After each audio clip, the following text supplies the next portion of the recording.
1 or whatever it is. Councillor Kiat. Thank you, Chair. As I did on last occasion, in relation to item 5, with respect to 74 Carlton, Cresent, Summer Hill, I'll declare a non-pecuniary significant interest. The site relates to an ongoing campaign by my employer. Okay, Councillor Kiat's redeclared a significant non-pecuniary interest for item 5. Is there any further declarations? If not, will someone move that they be accepted? Moved by Councillor Macri, seconded by Councillor Drury. All those in favour? Against? Declare that carried. Can I ask everyone to please stand for a moment of quiet contemplation?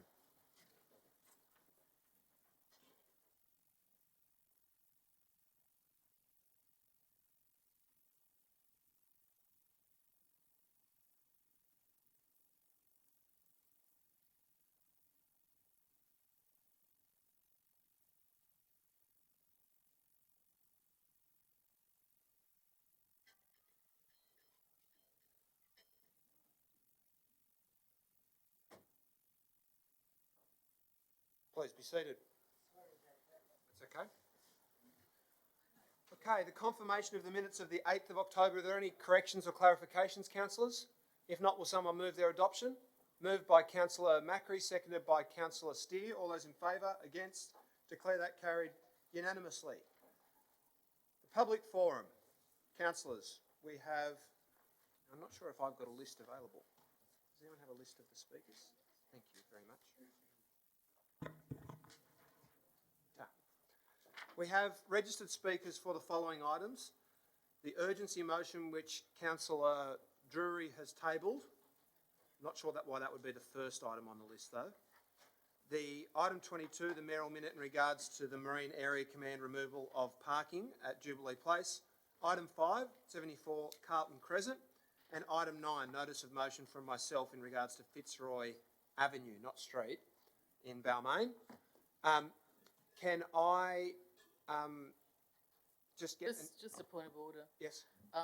Look, I'd presume that as there's an urgency motion, that we'd actually have to identify that we are going to deal with that motion tonight before we heard from the speakers. Is that right?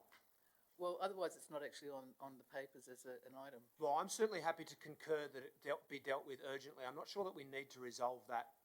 If they're speaking to the need for it to be urgent and it has been tabled, then they can be heard from during the public forum. And I'm happy to give an in principle indication that I will rule that the matter is urgent. Okay. Okay. But I will put them at the back of the pile because everybody else is here for items which were on the business papers. So I'll go to item 22 first, for which there are 3 registered speakers, the first of which is Richard Gould of Balmain. Richard, do you want to come forward? Just before you do, I'll let everybody know about the rules governing contributions from the gallery. You're all entitled to 3 minutes. After 2.5 minutes, you'll hear the following bell, and that's an indication that it's time to wrap up your remarks into your persuasive crescendo. We're not in the practice of extending people beyond 3 minutes, because if you're the last person to leave here tonight, then you wish the chair had made sure that everybody had stuck to time. So, Mr. Gould, over to you. Thank you, Mayor. Appreciate that. Good evening, ladies and gentlemen. My name is Richard Gould. I'm a resident of East Balmain. This area is, as you know, a quite a unique little area. It's a peninsula. It's highly filled with lots of cars, lots of parking issues and things like that. I'm sure many of you have probably read the submissions. I hope you have, but in brief, we've just been offered a loss of 27 parking spaces in what is already a very tight and very hard to find parking space area currently. The MAC has created this. I'm assuming that you've read the documents that have been sent to you. But at the end of the day, we are a community that is in crisis about space anyhow. But to have somebody who started to come in the area as a friend, as a local co-participant in the area 15, 16 years ago when it was pushed into this area, it was actually to be marked as parkland for the community back in the original LEP. But the government of the day decided to put the water police there, taking them from Pyrmont. And that area from Pyrmont now is a parkland for the people of Pyrmont to enjoy, but not for the residents of the Balmain. But putting that aside, we've worked and lived and have had a good relationship with the water police since they've been there in the 15 years. I'm going to move this up a bit. Okay, still hear me all right? Thank you. The water police have been good residents and neighbours. If we had any issues, we would bring it to their attention, and they would mitigate it or remove it completely.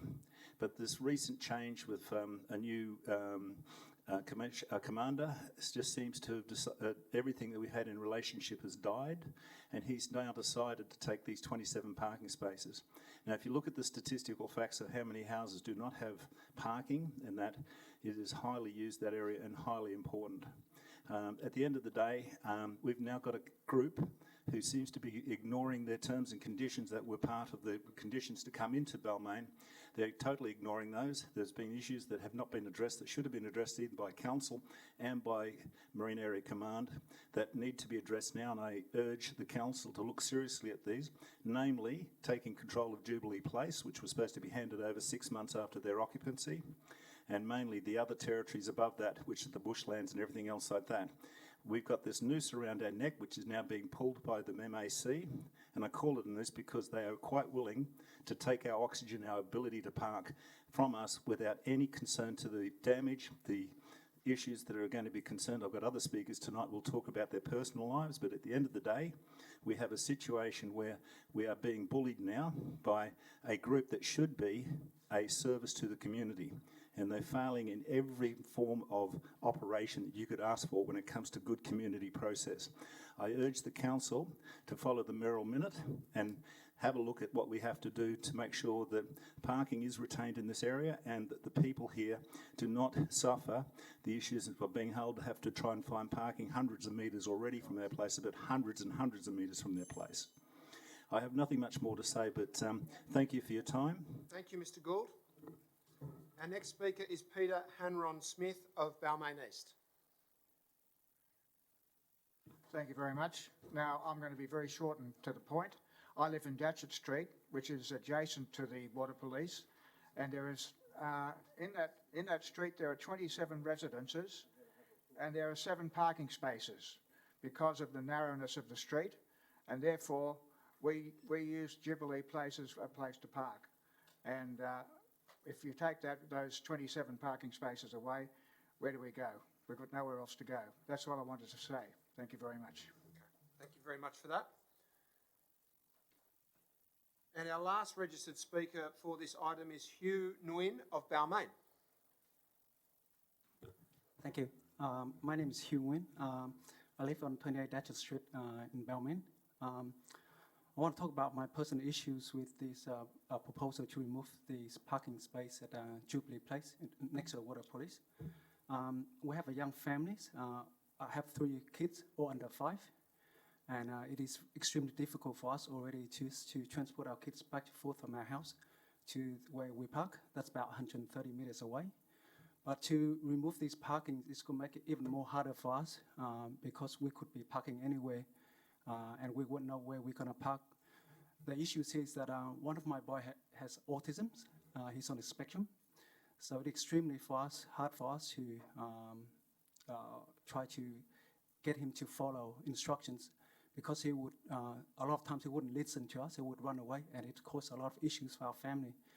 And the main thing for us is that if any of you have friends or families that have on the spectrum, you would understand that they need certainty and they need routine.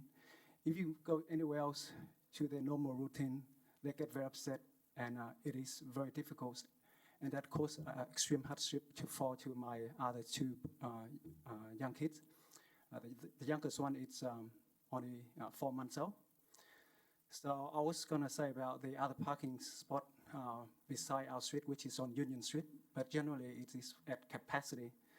And even if we do find a parking spot next to our street, it is very dangerous for us to walk down Leichhardt Street because it's steep hill. We're still going to use a pram, and our kids are, like I said, under 5. So it is quite dangerous to go up and down the hill. The other things that I find that's very funny on Leichhardt Street is that I find that this is beside the point, but I find that the top half of the street has been fixed up and it's nice and smooth, but the bottom half been ignored for so many years now. And for people like me with young families, it's very hard for our kids to walk along the street. So yeah, the last thing I want to say is that I've seen a lot of mayors when it comes to election time, you're very nice to the people on the street like me when you're handing out flyers. I hope that you'll be nice to us and see it from my perspective and be nice to us. And you would object to this proposal. And the things that I think that if you don't reject this and you give the water police a green light, then you are really letting a hand to the police and indirectly pushing our families away from this area. And that would be a very sad thing for us. I hope you can see a bit of personal angle from my point of view and understand for us. Thank you. Confirm that I'm nice at election time and all the rest of the time as well. The councillors will attest to that. Item 5, we have one registered speaker, Kate Bartlett, representing Macomb. I'll just be very brief. We're the planner or the consultant planner working on behalf of Igloo. So obviously this development application went before the Sydney East Planning Panel back in September, and there was a critical issue particularly around flooding. And we just wanted to advise, as you can see in the report, that we've been subsequently working with the council stormwater engineers and planners, and that we're pleased with the outcome, and just whether if any of the councillors had questions, because obviously you'd made a motion last time around it. No problem. Thank you for that. Do any councillors want to put any questions to the speaker representing the proponent? No? Excellent. Second last item for which we have registered speakers. Notice of motion, Fitzroy Avenue, Balmain. Our first speaker is Judy. Sorry, Margarita has a question for the... Right. Did you want to come back, Ms Bartlett? Councillor De Cruz. Thank you for coming tonight, Ms Bartlett. The issue was in regard to the sustainability and livability of the units, and I guess my particular interest was about natural drying of clothing and your response that it would be met by PV panels on the roof. I don't think that will address the energy consumption or in fact the cost. I'm not sure whether you meet the cost or whether individual tenants meet the cost of electricity. So it's just basically on that theme, if you could elaborate. Sure. So the PV panels are quite a... No, about natural drying and why I'm going to call the meeting to order. It's not going to be an ongoing interrogation process. If you're able to answer the question that's been posed. In terms of natural drying for residents, that facility is capable of being provided and will be provided in the development. I think the PV was more just around, compared to a lot of developments, because largely of the roof form, there's significant opportunity to provide energy through PV, which often isn't the case. And that was the critical element there. But in terms of natural sustainability, it's a key part of what Igloo attempts to provide on all of their sites.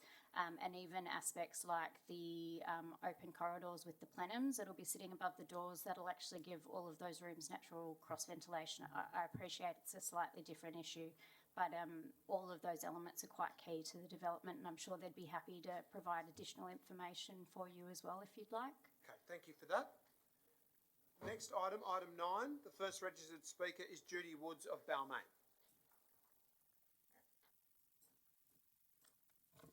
Thank you, Mayor and Councillors. I just wish to address the Council over a small grassed open space in Fitzroy Avenue, Balmain, and we're hoping to reverse Council's proposal to extend the adjoining gardens onto this grassy area. I've lived in the street for 40 years and I have observed that this little patch of grass is greatly enjoyed by the local residents, by the many visitors who frequent the area. You see rows of chairs, you see people sitting on the crest, kids playing on the slope. And the grassy area has always been well maintained because all it requires is mowing. And it always looks tidy and always looks attractive. But the garden next to it, which Council proposes to extend, is a mess. It is full of weeds, it is full of debris. No one ever comes to maintain it. And I can't see why a loved and used area should be turned into more of that messy garden. I would also like to note that you know, we've been asking for people to come, and last week, for the first time in many, many years, a group of contractors did arrive and cleared a very small section in the middle of that garden, but most of it is still just a weedy mess. When we first heard of this proposal in March, we sent a petition to council, and we have been emailing the urban ecology group, but at no time did they suggest that they would meet with us. They just sent us a list of what they would be planting and when it would happen. The green open space is important, and I know there's a shortage of this in the inner west area. And as it's part of a park, there's a huge surrounding tree canopy. Just on behalf of our colleagues and those who signed the petition and those who use the area, I request that this small area, which was recently poisoned, be reinstated as grassed open space. Thank you. Thank you for that. Very succinct. Our next speaker on this item is Megan Donnelly of Balmain. Hello councillors, I'm Megan Donnelly and I've just moved to Fitzroy Avenue. I would just like to speak on behalf of the residents who have small children. I found out about the patch being poisoned whilst my 5-year-old was rolling down the hill. We use this patch as our backyards because in Balmain we don't really have them. We congregate out the front and we're a really tight community because of our green spaces, which, as Judy said, we don't have a lot of them. So it's really important that we maintain these for kids to play on. We actually have a community group that meets out the front every Wednesday, and our little kids do play. I've got 4 children in total, and the kids really desperately need these green spots. And if we keep removing them, where are we going to go with our kids? The next thing that really, to my mind, is possibly with children the most important is the gradient of the road right beside the parkland that we're talking about. It's quite steep, it goes down to the water, and with planting it's going to remove the visibility, and I think it's foreseeable the risk of cars coming up and hitting the kids. I've already had the experience where the road does wind up and my child went in front of me, and luckily I was able to grab him, but there's 2 tight bends in this street and already it's quite a risk. We've got young kids going up and down because there's the pool there, the harbour there, the green space there. If we put planting, we're already going to make it really quite a dangerous situation where you're already losing sight of the kids because of the bend and the gradient. I think that that's something that we could consider as a foreseeable risk. Thank you. Thank you very much. Our last registered speaker for this item is Denise Wee of Balmain.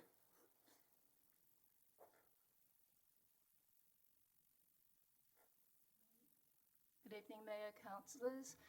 I'm here to support the other residents in the street. I've lived there since 2014, and I've noticed that the maintenance of the street is not regular. It doesn't seem planned, and there is. Just following on what Megan was saying, when you have a number of children trying to play in the reserve area and on the grass and moving down towards the footpath, which you would think would be safe, is when there's no maintenance and when things are getting a bit decrepit.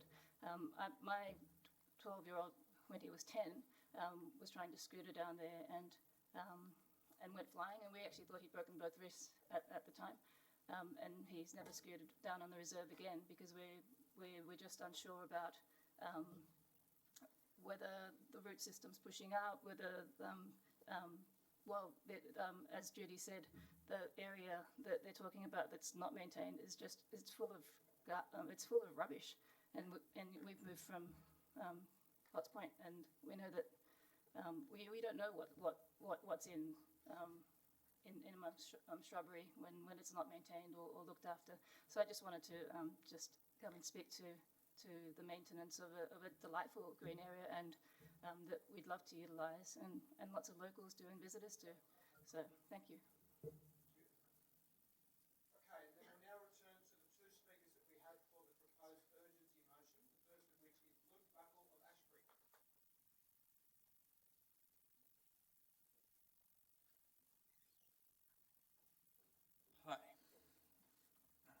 Mr Mayor, I started a petition last week and soon realised that Yo Park feels like it is all of ours. A good chunk of the whole inner west like to claim it. The residents who lay claim to it live in Canterbury, Ashfield, Ashbury, Dulwich Hill and Summerhill, maybe even more. The petition has now reached 1,000 signatures and I plan to submit it to the Department of Education and some others. I'd like to make 3 points. There is a fence planned around the cricket oval at Yo Park in an area called Gough Reserve. This fence contravenes the goals of 4 government bodies, and the cafes, it also shows how the cafe's success should be celebrated by our community, the cafe that overlooks Yo Park, and that there's already limited public space available in our area. Okay, my first point. The installation of a fence that limits the public use of this cricket oval at Gough Reserve goes against the explicit goals of A, this council, who fixed up the cafe building and made it a condition for that business that they activate the park. B, the Premier's priorities. She includes the Greener Public Spaces initiative, which seeks to increase the proportion of homes in urban areas within 10 minutes walk of a quality green, open and public space by 10% by 2023. C, the Greater Sydney Commission, which wants to create a city for people and a city of great places. D, the State Government Department of Planning and Public Spaces. It has the Office of Open Space and Parklands, saying this is for everyone in New South Wales to enjoy attractive, safe and accessible parks and outdoor spaces. Their focus is building and promoting places that meet the needs of our unique communities and are used as part of everyday life. All of these bodies make claims to want to improve Sydney for the sake of communities. My second point is that Outfield Cafe, which now resides in that building, is not just meeting its obligations to activate the park, but is doing so in a wildly successful way. Any day you visit, you will find multiple groups spread out on the lawn, being served drinks and food in the park. Today I visited and counted 7 individual groups enjoying the space under the trees, 5 of which of those groups had babies or prams, or maybe both. Taking this park away would diminish our entire community, and those groups would be forced to either go somewhere indoors or worse, not go out at all and not support local business. My third point is that Ashbury, where I live, is blessed with many ovals and parks, but most of these are fenced off and not open at all. Within a kilometre of my house is 2 Canterbury schools, Campbell Oval, Blick Oval, Ashbury Public School, all of which are fenced in and feature large black metal posts with spikes on top. They are largely public spaces that are inaccessible to the public. I believe with the council's help we can find a compromise for the park and school that maintains good community access and is attractive and sensitive to the heritage and design of the park. Thanks. And our last registered speaker is Lindsay Cohen of Summerhill. Thanks for the opportunity to speak to you tonight. I'm the Juniors Vice President of the Summerhill Cricket Club. A bit of a history lesson. The Summerhill Cricket Club grew out of the Summerhill Public School and played its first match at Yo Park 28 years ago. We were greatly pleased to hear the Canterbury Western Suburbs Cricket Association is planning to reactivate Yo Park as an active sporting ground for the under-9s local competition, which we support and have a number of teams in. At the moment, we have 1 ground in Summerhill at Darryl Jackson Gardens, and it's our greatest asset, but it's full to capacity, and we have no opportunity to find other places for our teams to play, so they have to travel out of the area.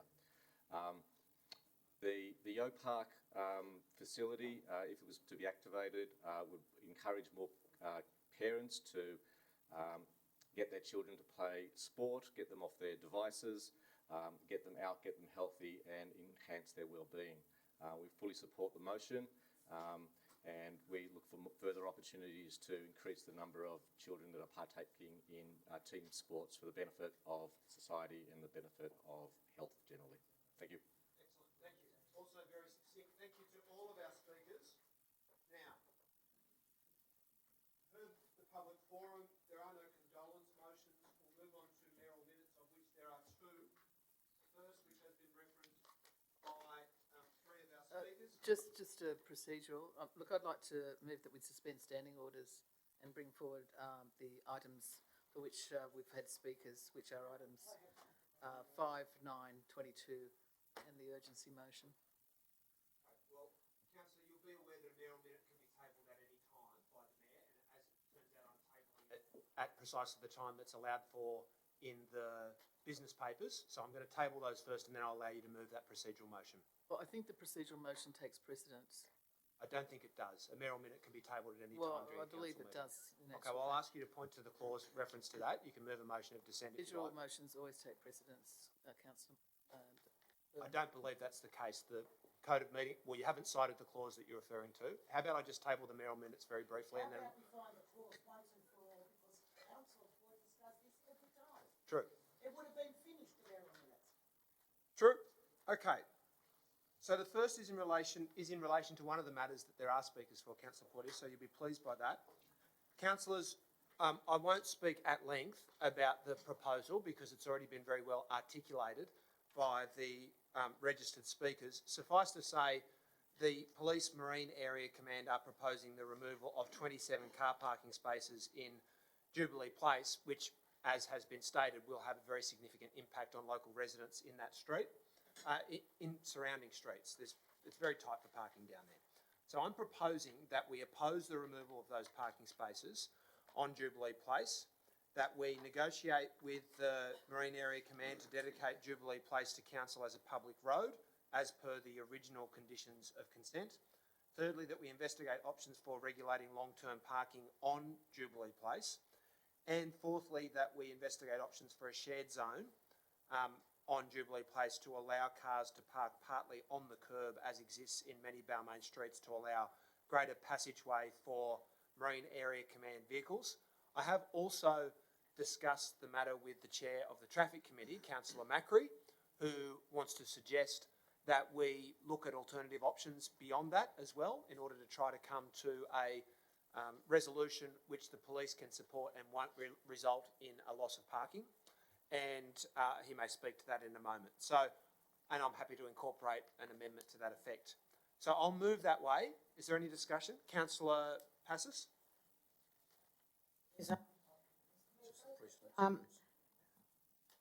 Has the Maritime Police contacted council and have they given a reason why they need these spaces? I'll put that question to the council officers.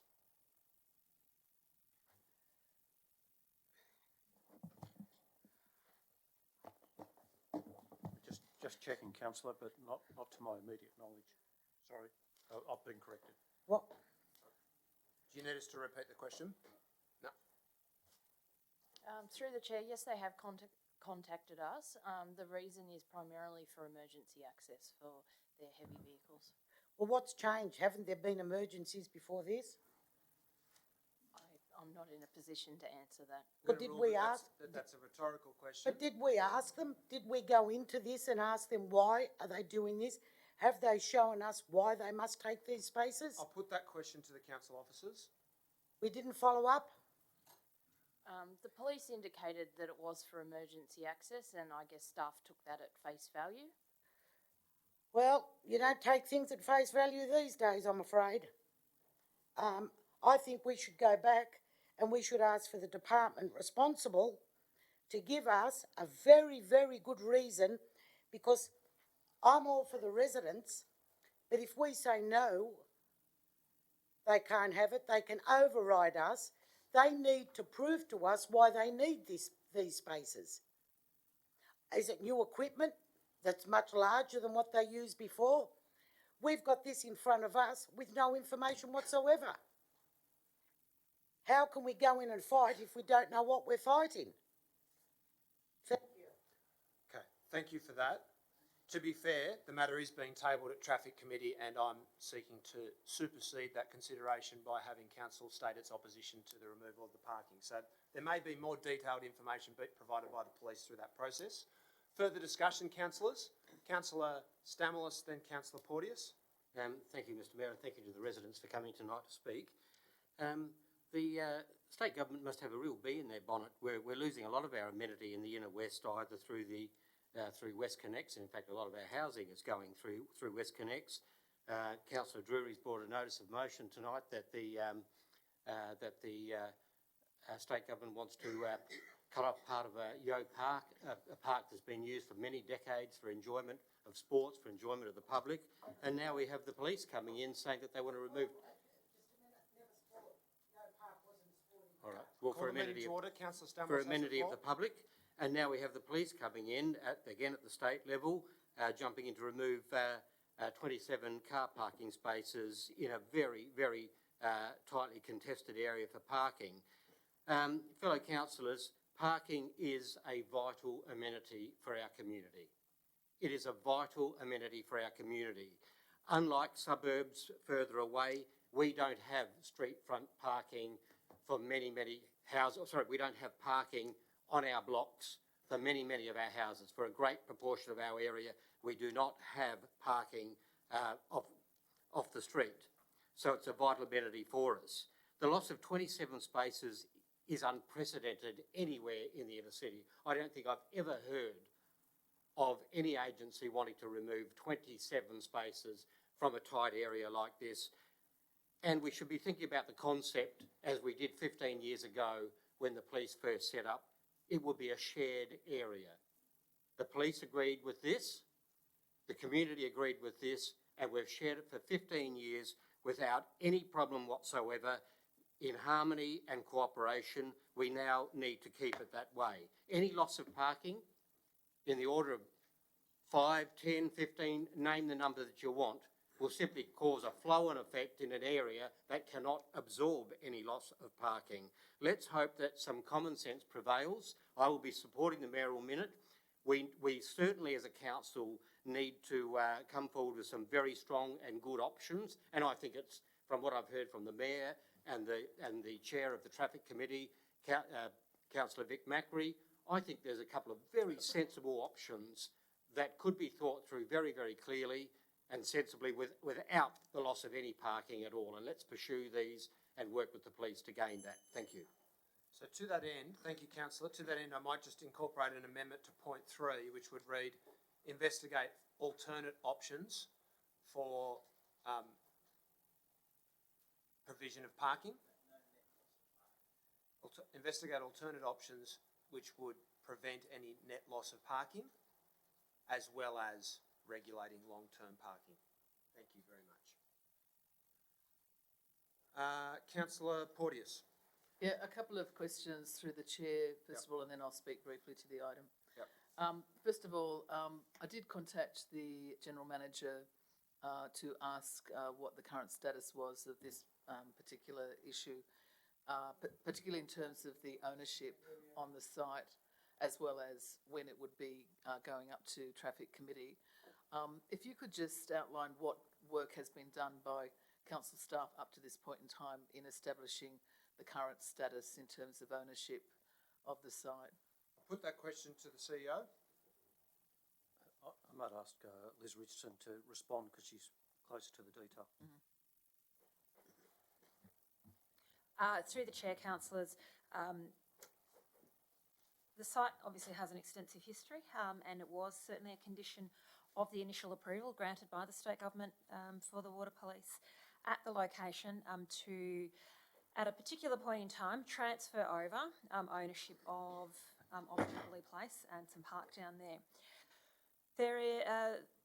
Since this matter was brought to our attention, we're at a point of investigating the extensive history on the matter. The transfer was delayed at a particular point in time because of the former Leichhardt Council not wanting to take ownership and be transferred land that was encumbered by site contamination in particular, and that required some resolution. As to the exact status of it, council officers have retrieved the records and are working our way through that at this particular point in time. And the other question I want to ask is in terms of the Traffic Committee, because I note that Traffic Committee, my understanding is, and my recollection from when I was chair was, there's a vote for the police, a vote for the RMS, there's a vote for council, and there's a vote for the MPs. So we are only one vote. We don't hold a majority vote and we don't hold a veto vote. In fact, the only real veto vote is the RMS. So I'm just, my understanding would be, although we could indicate our strong opposition to it, that it would in fact still have to go to Traffic Committee. Could I get a clarification on that, please? That question to the officers? That's my understanding, but the council is the chair, and our chairman's proven to be very capable of resolving these things in favour of the residents. Councillor Portis, did you wish to speak? Yeah, look, I will speak briefly. Thank you as well from my part to the residents that have come tonight to speak to this issue, and thank you to all of you who've emailed me and phoned me about this.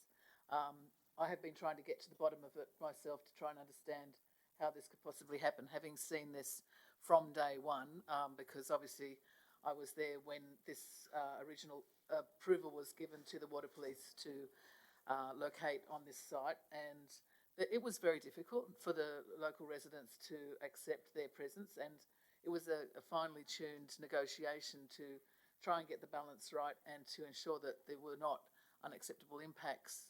I think at the time we were as concerned about the noise impacts and the kind of movement that there would be in and out 24/7 and on the water, as we were about the parking impacts, although the parking was obviously a key issue as well, which we believed would be resolved with the way that the development consent had been constructed at the time. So it's really, really disappointing to see this, what I would consider to be somewhat an ambit claim at the moment for the very large number of parking spaces that they're seeking to acquire, and to basically lock out the local community from being able to park on the site. Absolutely outrageous, and obviously we have to oppose that with all means that we can to ensure that we're protecting the amenity and the parking of the local residents, because we all know how finely tuned our parking is in Balmain. As you know, I'm also an East Balmain resident, but I don't use that particular area to park, so I don't need to declare a conflict of interest. And, you know, but it's, you know, every parking space is coveted, basically, and we need to make sure that we retain them. I do think that there are, I particularly like the proposal in Councillor Byrne's motion to look at investigating allowing cars to park partly on the curb. That's certainly a solution that we've used in other parts of the Balmain Peninsula, and it's usually done very well to respect the footpath users and to enable a better use of what are often very narrow streets. And while this is not specifically a narrow street location, I think it is perhaps another way that we could approach this to keep all parties happy. But yes, I'm very keen to do all that we can to make sure that we preserve the parking for the local residents, and I'm sure we'll be able to achieve it. Thank you. Thank you very much for that. I'm happy to second the motion. Well, there's no need for a seconder for a mayoral minute, but thank you for your support. Is there any further? Yes, the chair of the Traffic Committee, Councillor Marrickville. Thanks, Chair. I think we're at the very beginning of a process here, and there has to be a lot of discovery and information, so I want to put the residents' mind at rest. I think we all oppose the net loss of parking. I mean, I'm an advocate on that. I don't support any loss of parking anywhere, unless it's extremely necessary. From my understanding, from my discussions at the Traffic Committee when I asked about this at the last meeting, it was to facilitate the access of the vehicles that the police were using to get down to their base. And there's a certain pinch point in the street, which is at the top of the street, where they have to turn in. And unfortunately, because of the type of vehicles that seem to be parking there as larger vehicles, that really constricts the street and the turning circle, the ability to turn and negotiate the actual tight corner. So I believe there is a solution where we can actually achieve an outcome where it'll benefit the residents and the police. We just need to get to it and explore those different types of remedies. One of them is actually looking at the street, because it has no actual through traffic. It's actually traffic that goes in just to get to a place and park. There's no real need to travel at speed, and I think it's an ideal location for a shared zone. The footpath that is on the left-hand side as you're going down is very narrow. It's impacted by the vegetation that's growing out over it, and you almost have to walk sort of sideways to get around it. So it's not really amenable. You can't get a pram, you can't get a wheelchair on there. So a lot of people do walk down the street. So what we need to do to make it safe is actually make it a 10-kilometre shared zone. We need to remove the parking at the tight pinch point on the curve so the heavy vehicles can negotiate those turns that turn into the street. Then we need to replace the parking, I believe, by allowing those vehicles to push across on the left-hand side, and then there is parking there in bays. Those bays are separated by little chunks of grass in between. I really can't see the value in maintaining those little chunks of grass. No one's going to set up a picnic blanket in between two parked cars when people start their cars. So what we need is a regularisation of that line there, and actually get those parking spots we've lost up there along there. And the police have some space in front of their building where they can actually use as well if they need dedicated spots. But I want the ability for the traffic committee to direct the actual staff to go back and investigate those options, because I don't think we can say no to the police, you can't get your heavy vehicles down there. We can't do anything where the large mature fig trees are, we can't touch them. So it's only the areas where we can do something, where we can take the pinch point away and actually investigate. So no net loss of parking. So I'm happy to support this, and I'll make sure we investigate the options for the residents. Thank you, councillor. Well, there is clearly no opposition to the motion. I'll just clarify, I'll withhold my right of reply, but I'll just clarify for Councillor Porteous. Clause 9.7 of the Code of Meeting Practice reads as follows: a mayoral minute, when put to a meeting, takes precedence over all business on the council's agenda for the meeting. I knew that. The chairperson, but only if the chairperson is the mayor, may move the adoption of a mayoral minute without the motion being seconded. I'll put the motion. All those in favour, please raise your hands. She does that all the time. We know she All those against? That has been carried unanimously. There's one further mayoral minute, councillors, which I again will, I'm reticent to speak at length about. It's quite a simple one. Carols on Norton is a very important community event in Leichhardt. All of the former Leichhardt councillors will be very familiar with that. Leichhardt Espresso Chorus, which is a great community institution, has been convening that event, running it, training local kids to carry lanterns and sing and so on. For many years, the council's always made a financial contribution through a grant of about $30,000. I was informed by Leichhardt Espresso Chorus this week that because of another one of the changes to council's fees and charges policy, that, or the fact that it's currently out on public exhibition or something like that, that they have been informed that they will need to pay an additional fee of $5,400 for the booking of the park and the booking of Leichhardt Town Hall, which they book as a backup venue, because unfortunately on a number of years that the carols have been convened, it has ended up raining and people need to resort to Town Hall. So I know that we are reviewing events and that there's a briefing tomorrow night and there'll be a report coming to council. In the meantime, I'm seeking a resolution to maintain the status quo, which is the same amount of grant contribution from council to this year's event and no increase in the fees charged to the group until that event review has been undertaken. So I will move that way. Councillor Passes? Well, Mr Mayor, I'm going to support this motion, and I'm going to make sure I keep the recording of this meeting for when I put up and ask for grants, that we receive them and the council supports them in this area. Christmas carols, beautiful. Christmas, we're losing it. Of course I support this. I see that there's no explanation of where the funding is coming from, yet when I put up and ask for something, we have to say where the funding's coming from. But again, it doesn't matter. This is Christmas carols and the chorus. I'll vote for it. Just remember, Mr Mayor. Okay. Thank you for that. Further discussion, councillors? Councillor Porteous? Oh, look, I'd just like to say how proud I am of Leichhardt Espresso Chorus and the absolutely wonderful work that they do, not just in Leichhardt, not just in the former Leichhardt Council, but in the whole of the Inner West and the whole of New South Wales and in Australia. They've really achieved an enviable reputation for their work, a lot of it which is also social justice work that they do, working with communities particularly out in Western New South Wales. And they're extraordinary also because they accept everybody to be part of the choir. You don't have to be able to be a good singer. You just have to be prepared to open your mouth and give it a go, and they will accept you. And so there's a great egalitarianism about the choir and an enormous joy in the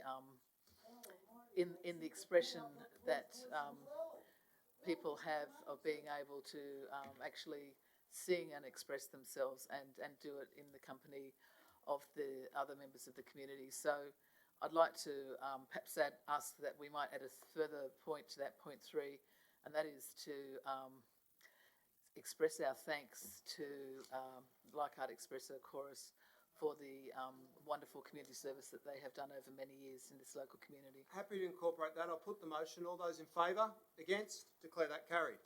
Now, Councillor Porteous, do you wish to move your procedural motion?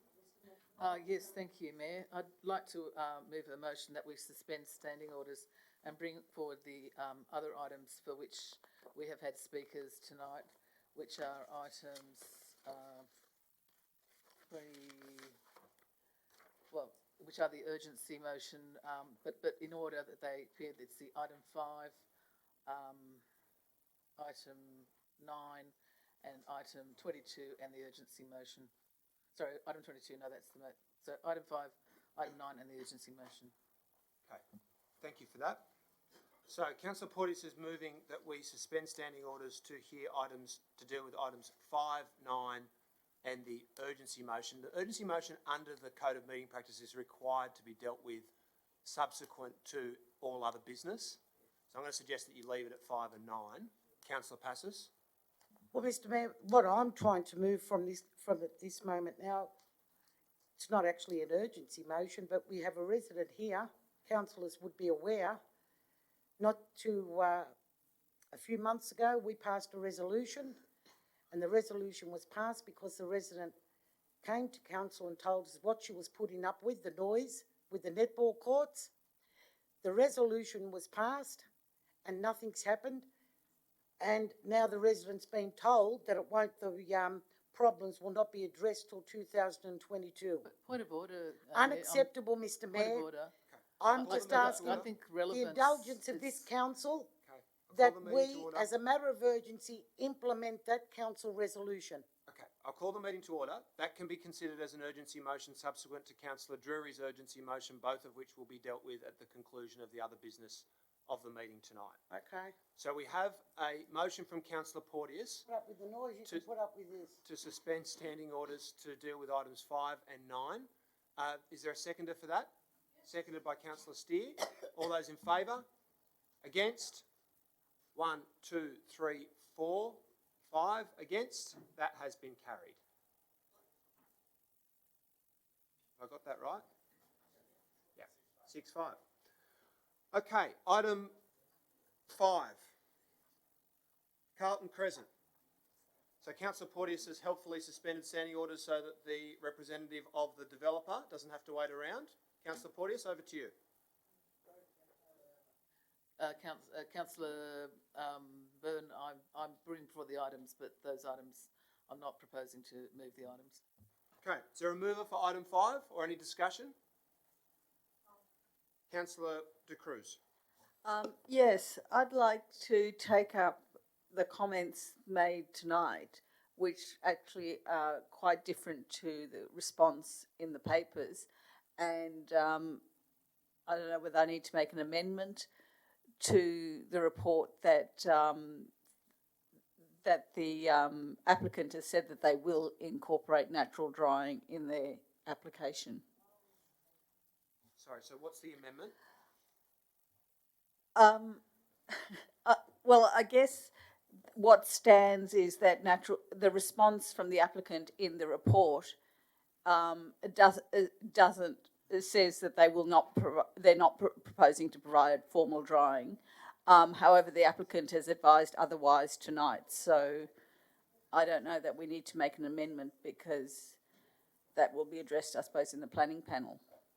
So I'm going to take that as a comment. Is there any further discussion, or does someone wish to move the officer's recommendation to note the submission? Moved by Councillor Macri, seconded by Councillor Passis. Is there anyone who wishes to speak against it? If not, I'll put... Just a question through yourself to the relevant council officer. Yes. I note that this development is being developed under the affordable housing SEP, and that the development's going to be used not for effectively affordable housing for local residents, but for student accommodation. What are we able to do in terms of the any kind of amendment we might be able to incorporate, which would ensure that the rent that's being charged is in fact genuinely affordable, to encourage the rental of these properties? Put that question to the officers. Actually need affordable housing. I'll put that question to the officers. Through the chair, councillors, look, that's a fairly broad question. As it relates to this specific application, it's being developed under the boarding house provisions of the affordable housing SEP, and under those particular provisions, there is no neat mechanism in which to effectively rent cap that type of housing. Okay, there's no further discussion. I'll put the resolution. All those in favour? Against? Declare that carried unanimously. Councillor Porteous against, noting the submission. Item 9, Fitzroy Avenue, Balmain. So, councillors, I'll move that motion, obviously. I just wish to speak to it very briefly. I did go down on site to have a look for myself, and it's pretty clear to me, I'm a supporter of extending native bush land where we can. It's pretty clear to me that there's not going to be a huge environmental benefit to removing this well-used grassed area.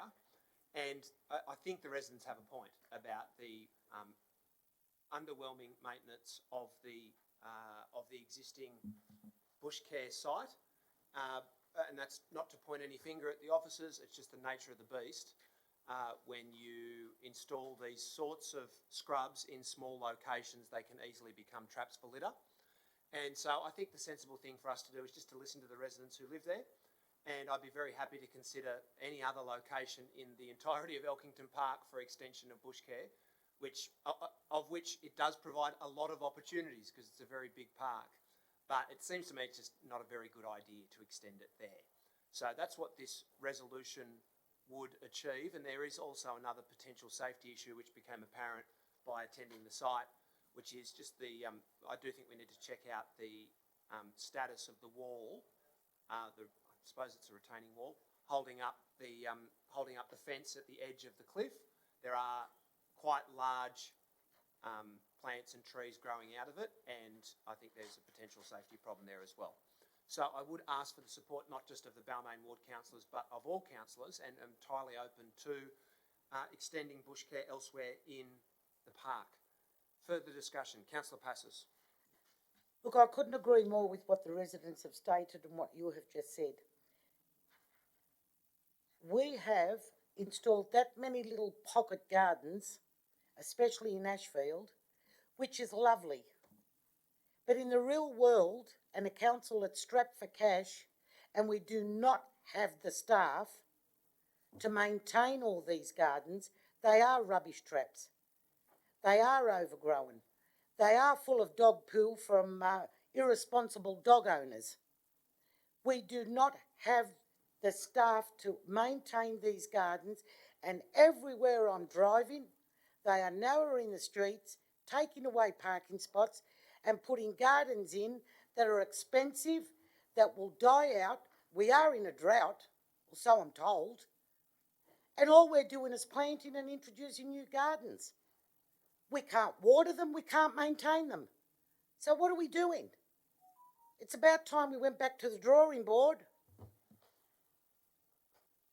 Okay, thank you for that. Councillor Stamoulis, then Councillor De Cruz. Thank you, Mr Mayor, for putting this item forward. I'm very disappointed that Council has come into an area that's operating very, very well, a beautiful area with a fantastic amenity, and waltzed in, and after many decades said, this is going to change. This is very unfair. I'm sure that each councillor here would be quite disappointed and concerned if council marched in and changed our environment overnight with virtually a complete lack of consultation. That worries me, but this is a particularly special and beautiful area and well used and offers the local community a fantastic amenity, a really beautiful amenity. And another thing that you've heard me say many times on this council is we need to care for our green spaces. That is, those spaces that aren't bitumen, not concrete, or not planted out. We need to care for those green spaces because, fellow councillors, at the next meeting of council, we'll present you with statistics on a council basis that shows you our green space, that is grass, is the lowest level in New South Wales and possibly the lowest level in the nation for having just nice green space. It's probably the lowest level in the nation. So we need to preserve those spots. And also, I could see some of the worries of the residents as well with the way that we've actually kept that bush care site over the last few decades. I don't think that's an advertisement for wanting to expand it. But it is a beautiful area. It is used. And as I say, it offers great amenity. So congratulations to the residents for getting this before council. I think this is certainly one where we need to fight to preserve those spaces and also green areas which we have so little of. Thank you. Thank you very much for that. Councillor De Cruz? Excellent. Councillor De Cruz? Yes, my question was just the lack of maintenance on this site. Is that related to the cut of $2 million to the trees, parks and streetscapes budget? I'll put that question to the officers. No, Councillor. Councillor De Cruz. I'll call the meeting to order. Councillor De Cruz, do you have a contribution to make? Well, I'm just curious what effect that $2 million cut has on trees, parks and streetscape maintenance, where I've had reports that there's a need for more work, and as Councillor Passes has pointed out, gardens need maintenance. I might just point out bush care sites don't need watering, but just an ongoing maintenance of such sites, whether we can address that with maintenance, as the ecology officers already raised, because there are other sites which also need work. Okay, well the question's been answered. So is that being looked at? The question of whether there's a lack of maintenance because of any budget cut has been addressed by the Chief Executive. I'm going to interpret your second question as a statement. As asking where it will be Same looked at. question again. Yes, where it will be looked at in the existing budgets. I'm not sure what the question is, but I'll pose it to the Chief Executive anyway. What are the obstacles to maintenance of these sites? Councillor, there are two parts to your question. The first is that the change in budget's about administrative costs. It's not affecting the maintenance of these sites. The second question is, I think, in relation to the bush care proposal more generally on this site, or is it something more? Oh, it's maintenance of various sites. That would need to be considered in the budgetary context, but the savings are administrative, not in terms of the maintenance. Okay, thank you for that. There's no further discussion. Anyone want to speak against the motion? Yes, sorry, Councillor Porteous. Look, I wanted to ask a question through the chair to the relevant officer. I wanted to understand what consultation has occurred on this with the local residents and with the park users. I'll put that question to the Chief Executive or the officers. Thank you, Councillor. I understand the Urban Ecology Group have undertaken significant consultation in the local area. I'm also aware that there's been discussion with park users and the bush care group that's been involved. The plantings have been part of that process to ensure that there weren't site blockings or other issues, and most of them are native grasses rather than substantial shrubs or trees. The contractors have already been engaged, so to stop work will be an issue. The Urban Ecology Group within Council have suggested that rather than an immediate stop work, there be a further discussion with the local community, including the speakers tonight, to see if there's a way forward that could resolve the needs of all the parties. Okay, Councillor Porteous? Yeah, okay, look, I'm happy to second, Councillor Stamoulis has seconded the motion. I will be supporting the motion tonight. I do think, it, would perhaps be, a good idea to perhaps add a fourth point, which is that we investigate, whether there's another bush care site in Elkington Park or nearby which could be, developed, to indicate, yeah, if we could add that as a fourth point. Because I think it's, you know, in this particular case, I mean, there's a lot of value in bush care sites. They do certainly add a lot to the local ecology, and we do want to be supporting them. But as the residents rightly point out as well, there's a lot of value in the green spaces as well, and we don't have enough green spaces, particularly on the Balmain Peninsula. We have, you know, one of the lowest ratios of open space per capita, and every little bit of green space is very valuable and it's utilised, and we need those for those picnics and for the fun times that we want to have when we're in parks. So I totally support the residents in asking that in this particular case, this is a valuable site for the local area and they do want it to be retained as a grassy space. I think, unfortunately, because I've seen this happen on other occasions with other issues, I'm thinking particularly of the outdoor gym, adult gym space, gym equipment, for example, which was planned to be located in two of our, in Balmain parks and Annandale parks, where unfortunately the consultation was poor. And I suspect that somewhere things have broken down in terms of consultation here. I note, for example, that councillors have not been made aware of the consultation that has apparently occurred here.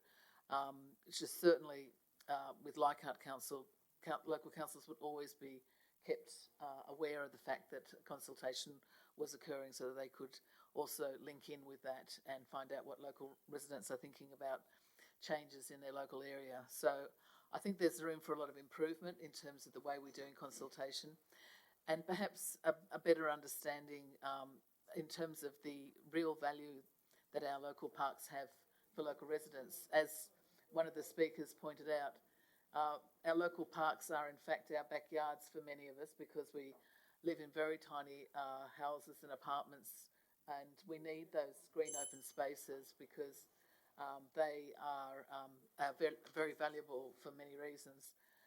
So we want to be consulted if there are changes that are being proposed, and we want to have a consensus decision as to whether those changes are acceptable or not to the local community.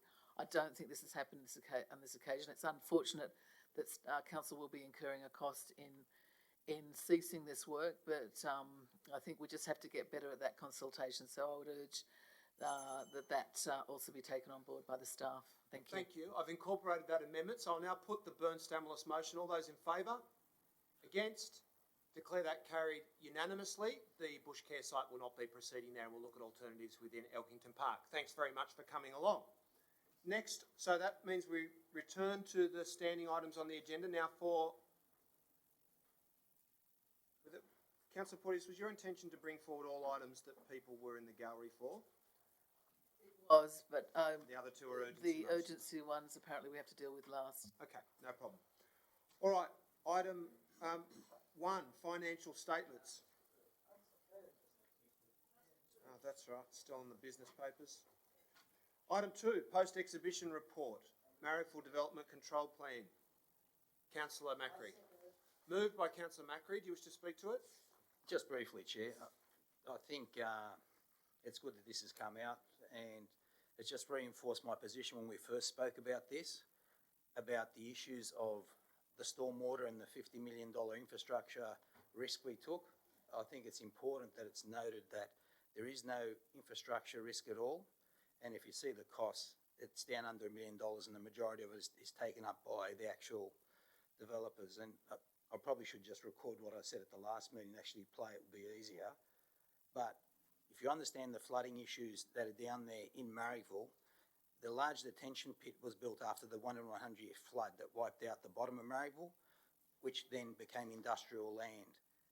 To actually increase the size of the pipes running to that reservoir would only get extra water down into the reservoir and make Sydenham flood. And as it's clearly stated in the report, as I said, the best way to deal with this situation was on the site and detain the water on the site through stormwater harvesting and permeable surfaces. And that's what the report clearly states and says. I'd like to thank the staff for their report. Thank you. Okay, Councillor Passos?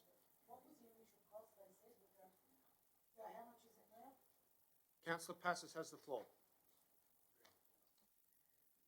Well, I believe all the councillors that raced home and put on Facebook that we were putting ratepayers at risk of paying $50 million should apologise. They should stand up and apologise to the councillors that they said were putting the ratepayers at risk of losing $50 million. Karma. Okay, is there anyone who wishes to speak against the motion or to amend it? If not, Councillor Kiat. In relation to the previously reported risks, infrastructure risks, clearly there's new information now which appears to show that that risk for this area doesn't apply. I think that's, that's called dodging a bullet. We will accept your apology. We'll accept your apology. Call the meeting to order. Councillor Kiat has the floor. So, look, I'll continue to act on the advice of our professional staff, particularly in areas where I don't have professional expertise. And to me, it's always a matter of better safe than sorry. And in this case, we're not sorry, and I'm glad for it. Okay, thank you for that. I'll put the motion. All those in favour? Against? Declare that carried unanimously. Next item is alcohol-free zones. Item 3. Councillor Byrne, I'd like to move an alternate motion on this item relating to the re-establishment of alcohol-free zones in Marrickville. But before I commence, can I just ask a question to the Director of Infrastructure who authorised this report? Can I just ask, it wasn't clear to me on this report, when the existing or when the alcohol-free zones which are proposed to be re-established were, when they lapsed. I'll put that question to the officers.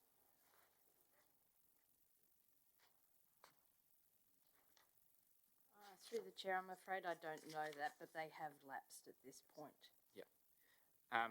Could answer that for you if you like. Oh, thank you, Darcy. I'm aware of it because your colleague Jamie Parker slagged the council off so badly for not having renewed them in time, that it was in 2017 that they lapsed. So that will be noteworthy hypocrisy if you're now moving that we not adopt them at all, given he had such a swing at the council over it.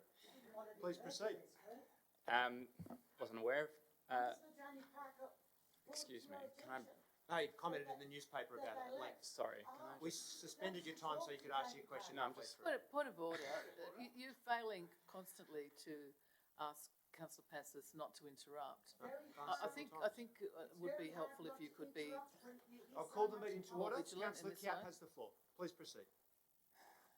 So, I'd like to propose that we defer adoption of re-establishing these alcohol-free zones until we further investigate through our Director of City Living team, the social and cultural planning team, as to alternative solutions to just whacking on alcohol-free zones, which criminalises all consumption of alcohol in these spaces, which are they're high-trafficked areas. They're places where people will want to socialise and may want to drink. Now, you'll note that the report states that there were 11 submissions, and I did ask Ms. Edwards-Davis for a copy of those submissions, which she provided this morning, and I was able to have a quick read this afternoon.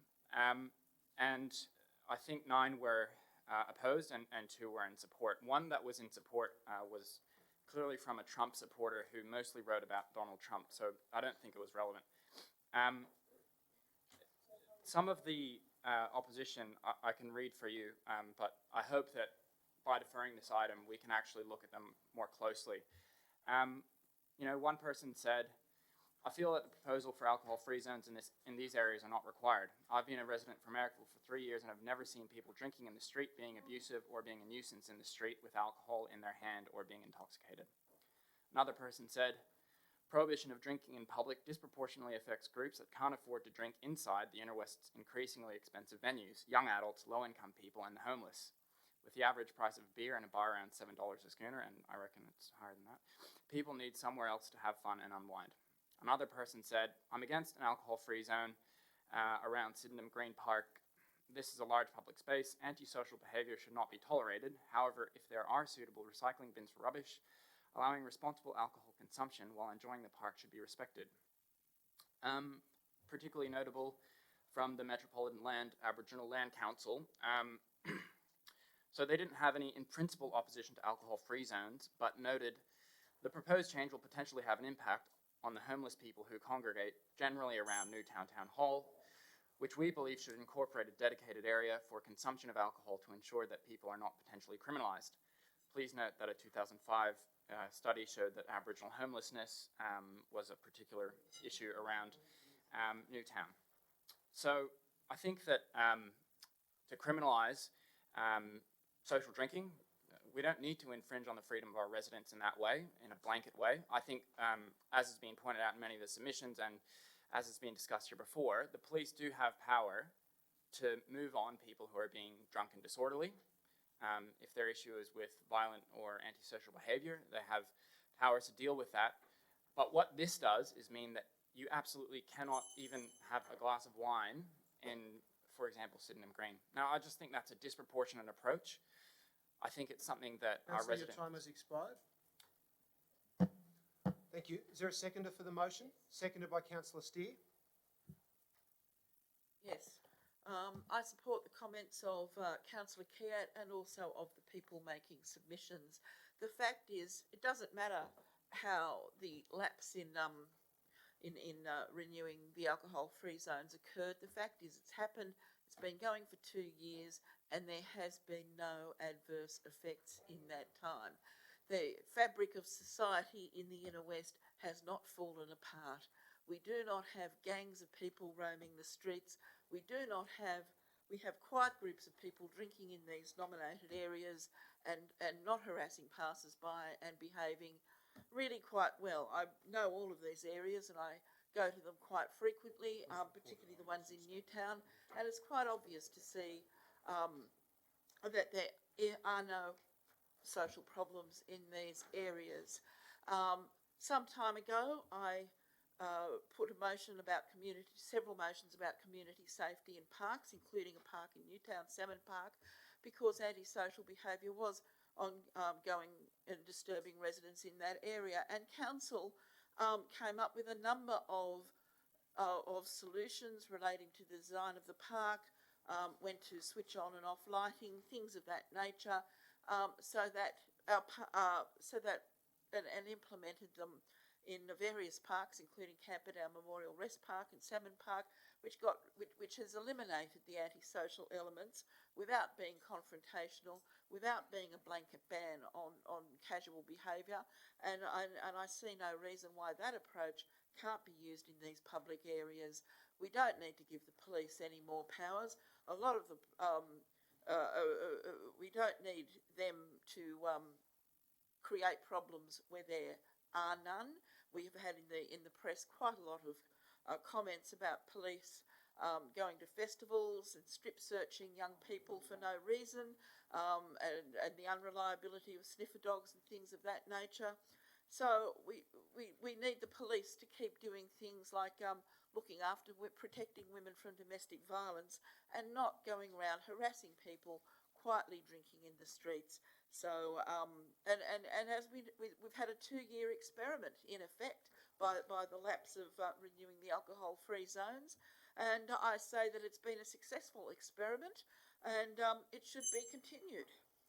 Okay, thank you for that. I'll speak briefly to the matter. I understand. Like Councillor Kiat, I do think it's important for us to defer to expert advice, and in this instance we've got a specific submission from the police who don't state that there is no problem at all. Now, I've spent a lot of time on Marrickville Road. I don't claim that it's a dangerous place by any means, but the police submission is quite clear and says, in part, review of this data further puts zones 1, 3 and 4 within the high rates of alcohol-related crime.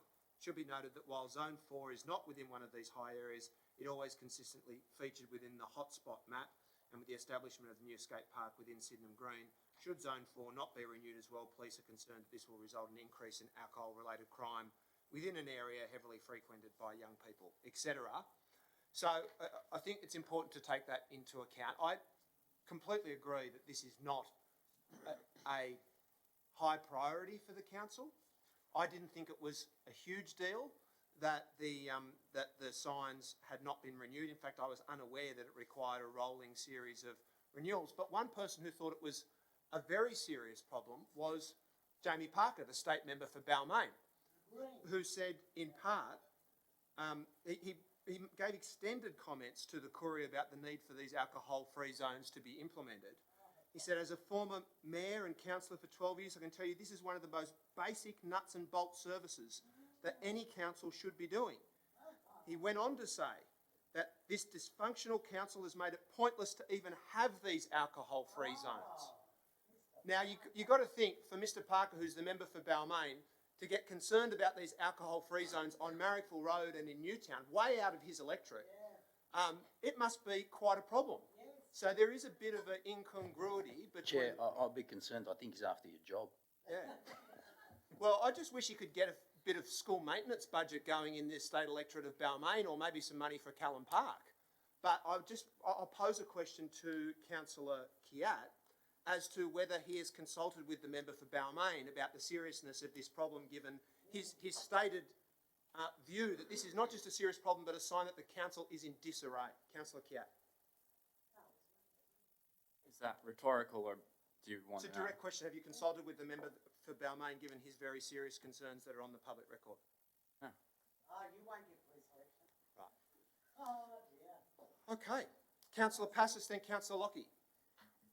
Well, I can understand Councillor not knowing the background. Years ago, outside every hotel, you would have a group of men drinking. And after a couple of drinks, they didn't care what they said or what they did, because they were drunk. So the law was changed. No drinking on the footpaths. For that very reason. And if you say that you do not see that it's a problem, that means you don't go out. You're not in the suburbs. You're not in the shopping centres. Because tonight, at 6:30, there was a drunk man with a bottle in a brown paper bag accosting people walking into the mall. So do not say it's not a problem. And do not say you're turning these people into criminals. They are told to move on.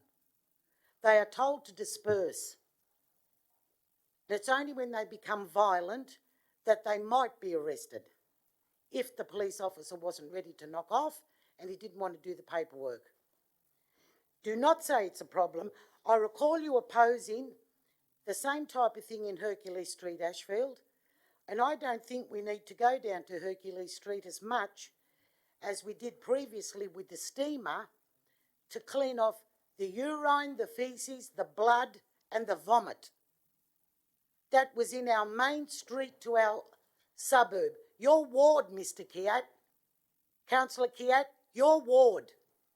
And I think I said at the time, go down and speak to the shopkeepers, or go down and stand at the station, ask the residents how they feel now that the drinking's not happening down there. Councillor Lockie. Point of order, Councillor Macri.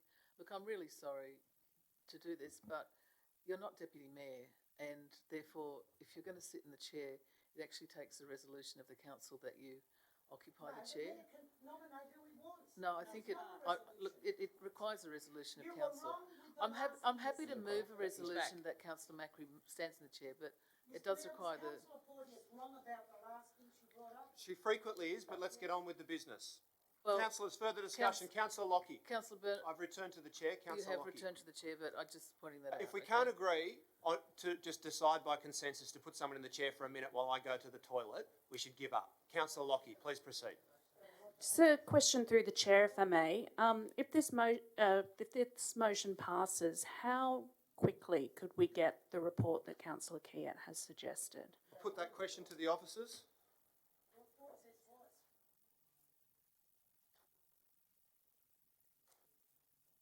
have to take that on notice, Councillor. I'd have to consult the Director of City Living. Would take presumably a couple of weeks. Councillor Lockie. Yeah, look, I guess I'm happy to support the motion as it stands. If that report can come back fairly quickly, and perhaps if Councillor Kiat would consider an amendment to state that it comes back to a council meeting next month, only because those zones have obviously been lapsed for quite some time, and as Councillor Steer has pointed out, we haven't had, touch wood, any big issues with that as yet. I'm also conscious that the whole issues around alcohol-free zones can be quite a contentious one in the area, and I see both sides of the story. I mean, we had, not even a year ago, earlier this year, I can't remember when, the big discussion around the camp about Memorial Rest Park and the alcohol and drug-related issues that were occurring there, and there was a lot of community feedback at the time from people who were very upset that, among other things, we were looking at introducing an additional alcohol-free zone there, but that has had, from what I understand from speaking to residents who live in the area, a very big and positive impact on their lives since it was introduced. But I do understand why Councillor Kiat is calling for this report. I would actually be quite interested in, I can't speak for the other wards, but I certainly know some of those zones are around, for example, the Newtown Neighbourhood Centre, which works with a lot of those groups that Councillor Kiat has suggested would be disadvantaged by these zones being in place. So I'd very much welcome their feedback on it, as well as, of course, the feedback from our own officers. But I'm also conscious that summer is approaching. These are high traffic areas. If this has genuinely been an issue, I wouldn't want that timing to slip too much further and end up creating another problem. Okay, thank you for that. Councillor Macri. Chair, I did bring the attention that the signs had lapsed because a number of the residents came in and actually reported that to me.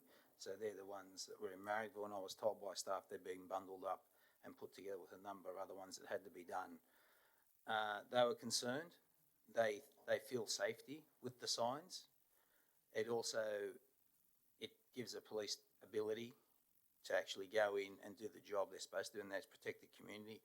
No one really gets arrested for going to a park and taking a bottle of wine with them and having wine or having a drink in a park. It's the behaviour when people have had too much, then the police have the ability to actually arrest those people. You don't see families and mums and dads being locked up in the paddy wagon, the kids crying in the park because mum and dad have got a bottle of wine. I think that's a furphy.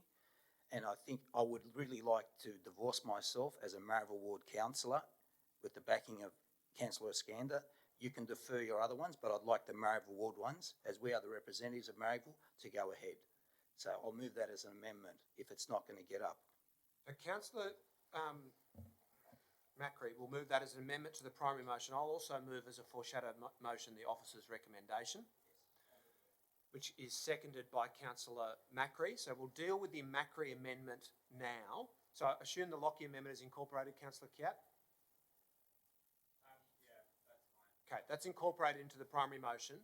Councillor Macri is further amending the Kiat primary motion to include approval of the alcohol-free zones on Marrickville Road or in Marrickville Ward, within the Marrickville Ward. I'm going to rule that that's not a direct contravention of the primary motion and therefore can be moved as an amendment. We'll now debate that amendment. Is there a seconder for it? Seconded by Councillor Passes. Or against it, rather. Yes.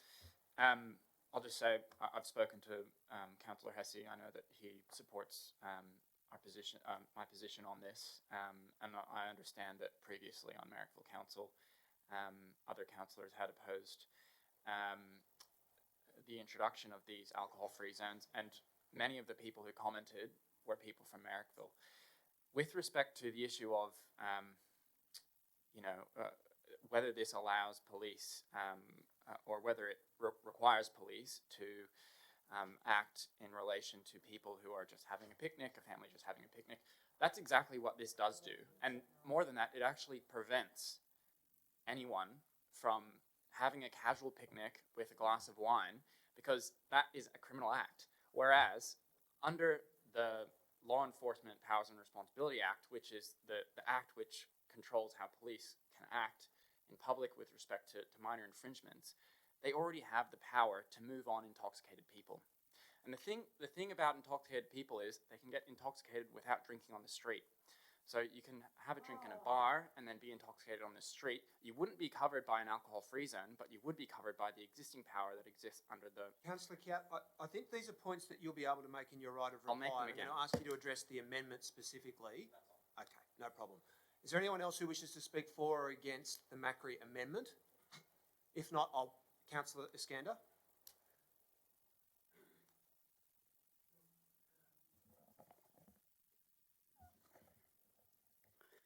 I have the history of all these things, and it really stems from the youth problems we used to have, from the gangs, from racial gangs also.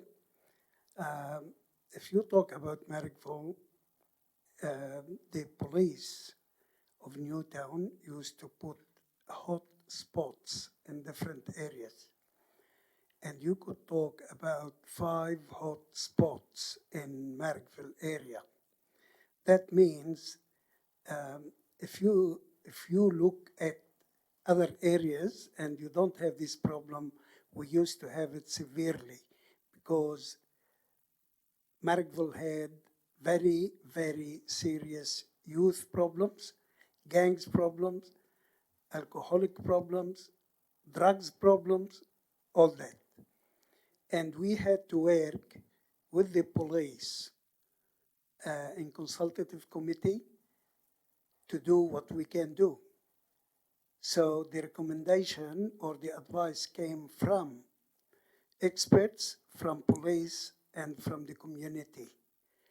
And if you think it is not bad now, let me tell you, this from my experience for the last 30 years in the area. These problems comes and go. And as soon as you forget about it because you are doing very well here, it will come back in 1 year, 2 years' time. So preventative measures will help the young people, will help the community, and at the same time, it's not going to hurt in any way anyone who wants to have a social drink here and there. We experienced there, we know about it, and please, councillors, take that seriously. Thank you. Okay, thank you for that. You wish to speak to the amendment? Okay. Just very briefly, the problems Councillor Iskander referred to are historical, were largely fostered by George Savas, the former mayor of Marrickville, who went to jail for drug dealing in the 70s. And the gang warfare that Councillor Iskander referred to is historical because it was related to those activities. That has changed, and it's changed because partly through generational change, because those people have moved out, grown up, got over it, moved out of the area, and also because the nature of Marrickville is changing continuously. So what happened 20 or 30 years ago is not relevant to what is happening now. We've had 2 years without without alcohol-free zones. Councillor and the gangs, Iskander is moving the a gangs point have of order. not come back. Councillor Iskander.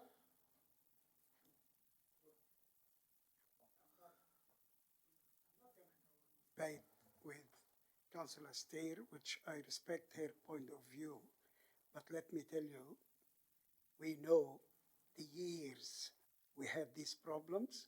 I know the people who were involved, and let me assure you that anytime you want these dates, I can give it to you. This is very different areas, very different points. I'll make a ruling on that. Thank you, Councillor Iskander. I'm going to rule that that's not a point of order, but a fair point to make in debate. Now, councillors, Councillor Steer, have you concluded your remarks on the amendment? Not quite. Right. I was interrupted. Right. What I'm going to say is, for the last 2 years, we've had no alcohol-free zones in Marrickville, and the gangs have not returned. There is no antisocial behaviour in the streets. Point of In order, the point of daytime order, In point the of order. daytime or the night time. You And cannot it would be make, much better if you cannot make these statements. I would like you to hold off that statement until we get a report from Point the of order, police. not a point of order. Till we Okay, get, I'm going to adjourn the meeting for you're a period of 2 minutes. you're The meeting misleading is the adjourned. council. You do.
Councillor Steer has the closing remarks in her contribution to the debate of the Macri Passus Amendment.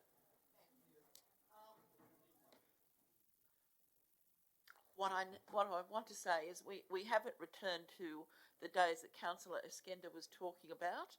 There may be some isolated incidents, but there's certainly not enough to justify the reinstatement of alcohol-free zones.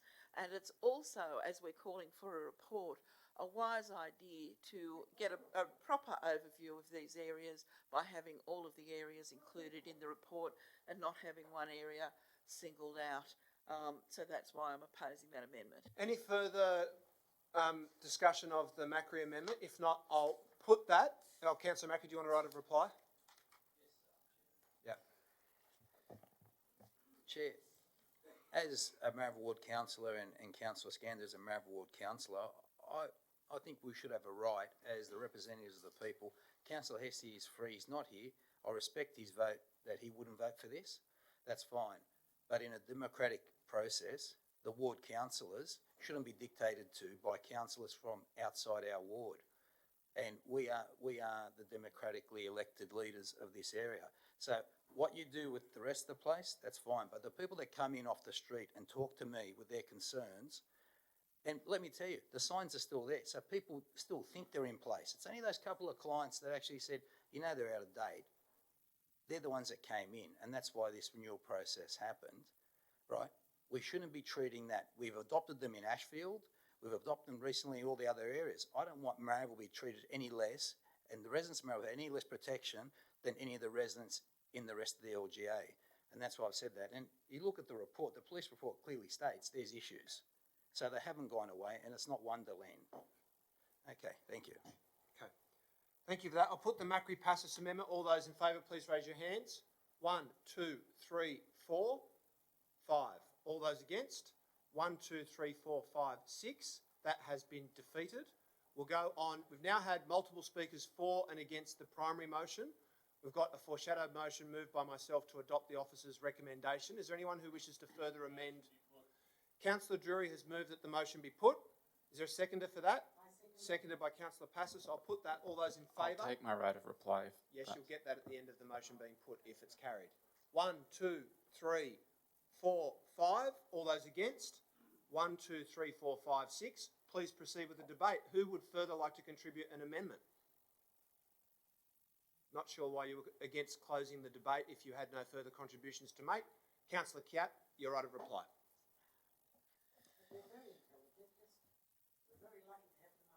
Councillor Kiat. Thank you, Mayor. Alcohol-related crime is a serious issue. I agree with that. I understand that probably significantly occurs in the home as well as in public. And so I accept the findings of the police in relation to alcohol-related crime in the area. I have no reason to doubt it. What I don't accept is that they need these additional powers, or in fact that they must exercise, they must act on these additional prohibitions, so we must require them to do additional work when they already have powers to move on intoxicated people in public places. Now, I don't claim this to be an area that I have expertise in, but I do have the ability to look up the Law Enforcement Powers and Responsibilities Act. Section 198, a police officer may give a direction to an intoxicated person who is in a public place to leave the place and not return for a specified period. That's exactly the issue we're talking about. So I totally respect what Councillor Macri and Councillor Skandar are saying in relation to the need to address issues of public intoxication or disorderly conduct. That is a power that the police already have in every area in the state. What this does is requires the police to go to a family having a picnic and say, that's a crime here. You can't have a picnic here. You can't have a glass of wine here. Councillor Kiat has the floor. I'll call the meeting to order. Councillor Kiat has the floor. Councillor Kiat. What I'm asking our staff to do, and I'm asking it to go to the team that I believe has the best expertise to deal with it. Call the meeting to order. Councillor Kiat has the floor. Rather than the infrastructure team, is to look at what are the social causes of antisocial behaviour relating to alcohol, and how can we address them? Do we need to take the drastic step of saying no resident, no person, no family can have a social drink in this area because the problem is so severe that we simply must have a blanket ban on the drinking of all alcohol? Now, going further back in history, if we look at the issue of prohibition, in fact, that was a total failed experiment.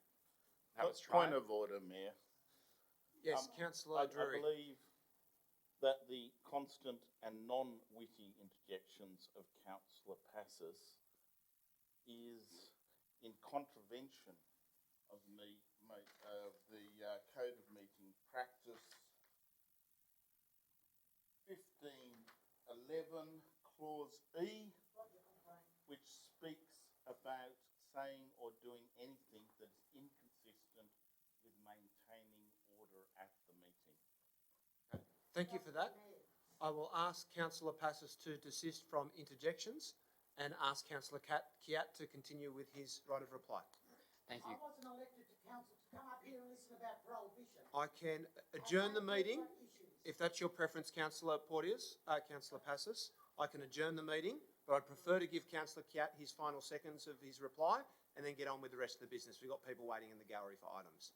Councillor Kiat. Thank you, Councillor Drury. I'd say that prohibition was a failed experiment, and I think that actually what we might find if we allow for social drinking in these areas is the re-socialisation of these areas and make them actually safer, more accessible for everyone. That's what we need to aim for as councillors. So I'm not saying that we need to take that step immediately. I think that Erla's team will be able to capably consult with the local groups and come back with some solutions that aren't just criminalise the whole thing. And I'm speaking on behalf of young people, I'm speaking on behalf of people of colour, I'm speaking on behalf of people who might not be able to afford to have, a $10 schooner in the pub. I think it's really important that we at least look into it. Okay, thank you for that. I'll now... Please ask the officer. No, you can't put it... Free zones, where are they going up? I'm sorry, you're not able to put it... Centres and footpaths. Not able to put a question through the chair. Who has a picnic on a shopping, in a shopping centre? Got your point. I'm now going to put the primary motion, moved by Councillor Kiat, seconded by Councillor Steer, for deferral of the matter and a further report. And if that is defeatable, then consider the foreshadowed motion. All those in favour, please raise your hands. 1, 2, 3, 4, 5, 6. All those against? 1, 2, 3, 4, 5. That has been carried, and I'll just let Jamie Parker know that disaster has descended upon us. Councillors, next item. Local Traffic Committee. October 8, 2019. Councillors.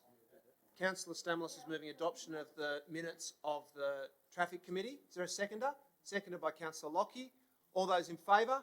Against? Declare that carried unanimously. We've dealt with item 5. Item 6, update on Ashfield Pool. Councillors.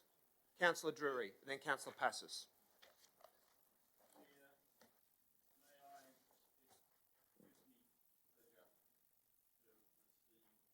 And note this report, even with the microphone off. To note that we are progressing with what is one of our major council projects in a orderly and efficient fashion. To note that there have been some incidents, but they have been addressed. To note that we are tracking on budget and on time, which is, I think, what all of us councillors would wish. And certainly, I know that a good number of residents of the Inner West, and particularly of the old Ashfield area, are eagerly looking forward to getting our first swim at the end of 2020. Okay, thank you for that. Councillor Passos. Councillor Passos. Yes, Mr Mayor. I'm sorry, I'm not at all happy with this report on the pool. It says nothing. It tells us nothing. I've had a few residents contact me telling me they've called council, and council staff have told them the pool will be finished in January, which that's not the case. We have no, there's nothing in the report tells us exactly where we're at, what has to be done next, and how long each will take. The pool, this is a report that I could write, not a professional staff member, and somebody in charge of nearly a $50 million project.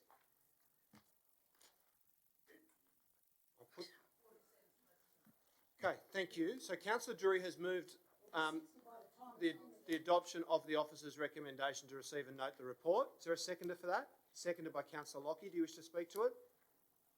Only to compliment the council's communications staff on the time-lapse video that they released of the Ashfield pool construction. I only spotted that because so many people shared it and it popped up, and I think people really appreciated being able to see the progress. Okay. Thank you for that. There's no further... I'd just Do you like wish to speak against the motion? I'd just like to... Do you wish to speak against No, the I motion? don't. Okay, is there anyone who wishes to amend the motion? So there's no opposition to the motion. Do we really need to debate it? Yeah. It's a receive and note. I just want to make a brief comment. Look, Councillor Passis has just said that this report is unprofessional. I'd like to thank the staff for giving us this report. It's very clear. It's reporting that this huge project is on budget, on track, and the risks are being mitigated. Thank you. Councillor Passis has always opposed this project.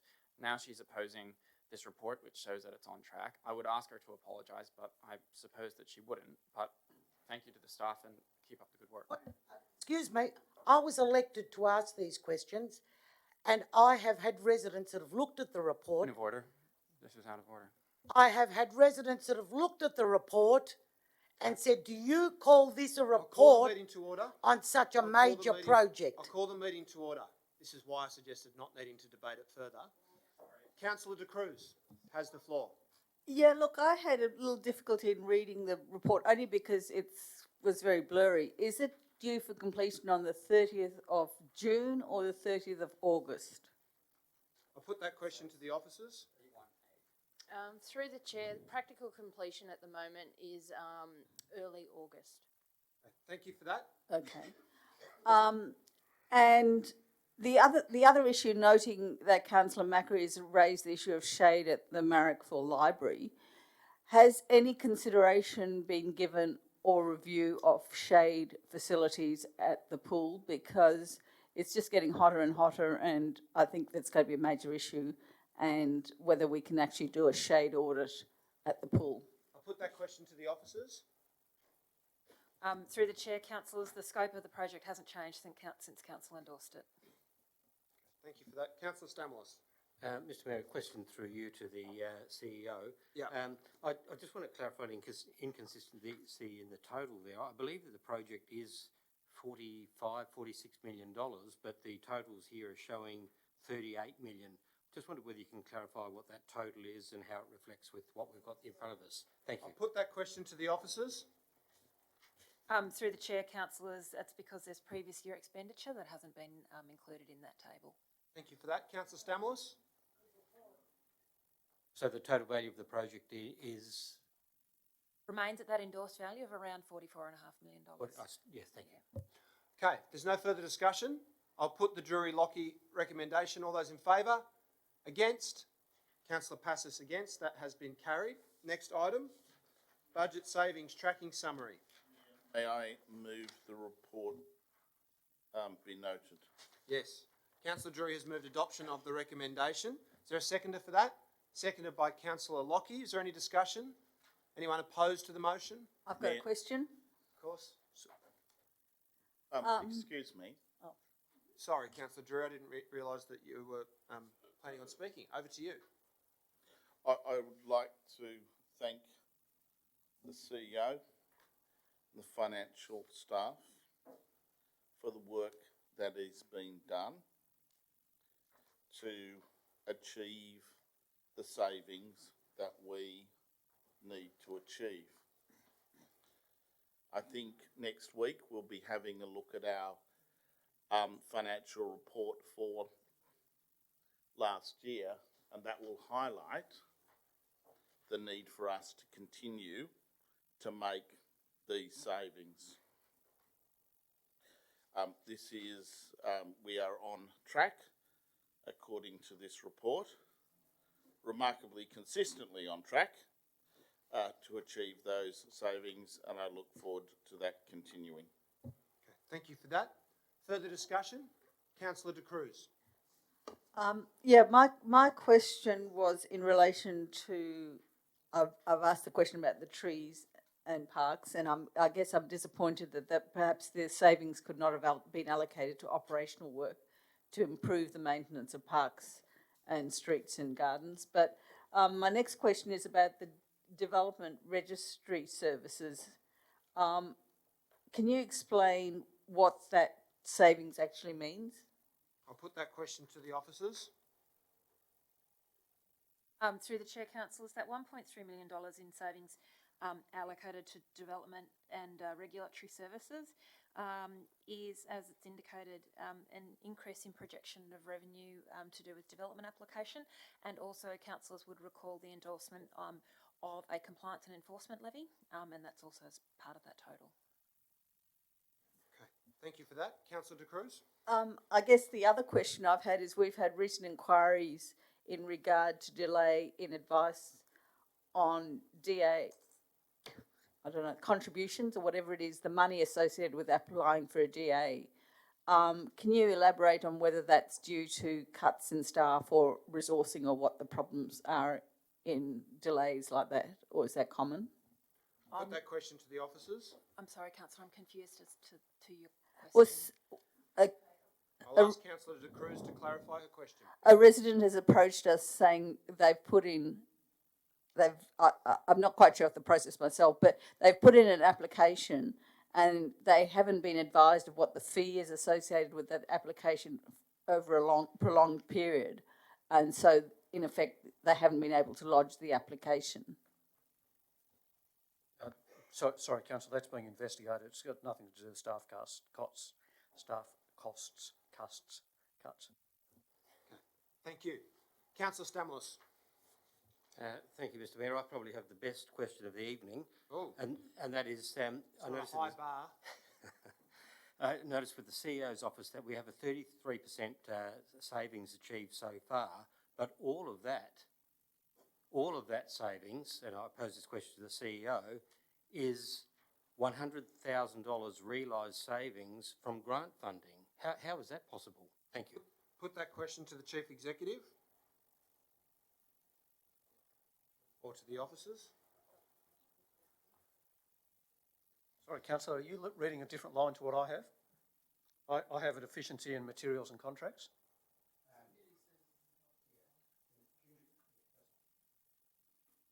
Sorry, I'm not sure where you are. The very last line of the CEO's table, which is the very first segment of your report, it says community services and culture, grant funding, we have efficiency savings target of $100,000 with $100,000 realised. And I just wondered how that can apply. Sure. How does that work? I'll get the officer to answer. Thank you. Thank you. I'll put that question to the officers. We're just checking. Perhaps we just take that on notice and come back to you shortly, Councillor. There's no problem with that. Councillor Kiat. I appreciate the work of the staff in providing this tracking summary to us, but I note that on 27 August, the Council unanimously resolved that we receive a full report on the proposed or achieved savings, and at the next ordinary council meeting, that may have been too short a timeline, but can I ask when we can expect to receive that report? I'll put that question to the officers.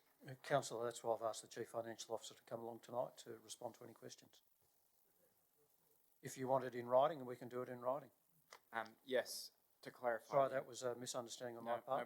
No problem. I thought that if we brought the Chief Financial Officer along, we could deal with the matter. Yeah, I'll just speak briefly. Sorry about the misunderstanding with respect to the intention of that resolution. As I argued when the budget was passed, I think it is very important that there is very transparent and democratic oversight of the savings that the council resolved to achieve. I don't think that the staff of the council should be making all of these decisions without the oversight of the elected council. And so I think that it's important that a report be brought back. We can review it ahead of the meeting. We can consult with residents that may be affected and make decisions whether we support the proposed cuts, savings or not. So yeah, I look forward to receiving that report. Okay. I'll just add an amendment, that council receive a written report on a full written report on the proposed savings at the next ordinary meeting. Councillor Kiat is moving an amendment that council receive a full written report. I'll ask you to provide that word into the minute. Take it, Councillor Kiat. Councillor Drury, do you wish to accept that amendment? Okay, well, we'll debate that now. Is there a seconder for the Kiat amendment? Yep. Seconded by Councillor Steer. Councillor Steer, do you wish to speak to it? Of course. No. Wow. Okay. Is there anyone who wishes to speak to the Kiat amendment? Please do. I think it's absolutely critical that we get a full written report on the proposed savings at the next ordinary meeting. It's unfortunate that, I mean, we've already moved and this previously, a report is a report. I think it's always been very clear that the report is a report that comes to council. It's not council officers being available to answer questions on the night. So I think the fact that it is a written report means that we can actually understand how those savings are being achieved in a lot more detail than we can with the way that it's been presented in its current form, which really requires quite another level of analysis to understand how those savings are being achieved. And it is important because at the end of the day, we're trying to ensure that there's no reduction in services, that we're able to maintain all of our infrastructure, our community facilities, and that we're able to fully deliver on all of our events and everything that basically we have within our community and our strategic plan. And the only way that we are able as councillors, as the buck stops here, because the buck stops with us as councillors, is to see how that is being achieved by the council. I think we have a problem at the moment that we're not being kept adequately in the loop on this issue, and this would be one way of addressing it. So I do think that it's also important that it's in a public forum. While briefings are useful, which are often sent to councillors alone, they're not public briefings, they're not available to the public. One of the advantages of a council report is that it's not only for our benefit, but it's for the benefit of the community and for the scrutiny of the community. So in terms of open and transparent governance, that's a much preferable way for us to be dealing with what is a really critical issue, because we've got this massive deficit which needs to be addressed, and we need to be the part of the organisation which has oversight on the way that is being achieved by the council officers. So yeah, I think it's absolutely critical that we do receive this written report and that report is available to the public for scrutiny as well.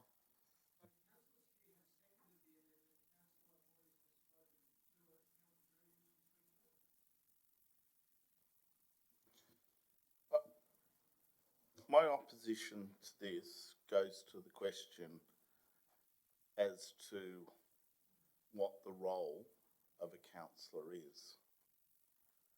I believe the role of a councillor is to have general oversight in terms of the running of the council, to employ the general manager, and for the general manager to carry out our wishes in relation to what we believe to be best for our community. We asked the general manager to achieve a budget saving, and we asked the general manager to come back to us and to report on how he was going in terms of receiving those, of achieving that. I do not want to get down into the nuts and bolts of every cent of efficiency and materials and contract savings in relation to the human resources area. I don't believe that is the job of a councillor. Our job is to take a broader view, to ask the general manager to do this and to monitor that progress. A full written report and goodness knows what a full written report really means, does that mean we get down to, we save $2 here by not buying Mars bars? Is that what we're saying? To what level of detail, to what level of scrutiny do you believe it is appropriate for a board of a council with a very large operating budget and a very large capital budget to get down into? I think that you are tying us, the council officers, the council finance officers, and the general manager up in terms of providing us reports.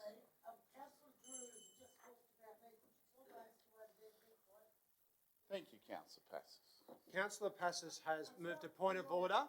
It's not for you, I just want to pick on them. Thank you, Councillor Passes, for asking me. Wasn't sticking up for you. I'll ask all councillors to desist. Councillor Drury has the floor. Yes, in a very erudite speech on the role of local government and council finances. I don't want to get into the nuts and bolts of this. This is not our job. Our job is to ask the CEO to get on with it and to monitor it. I don't want to get down into whether we've got less Mars bars or chocky bickies. I don't want to know that. I want to know that he is delivering on what we've asked him to do, and that's what this report does, and that's sufficient.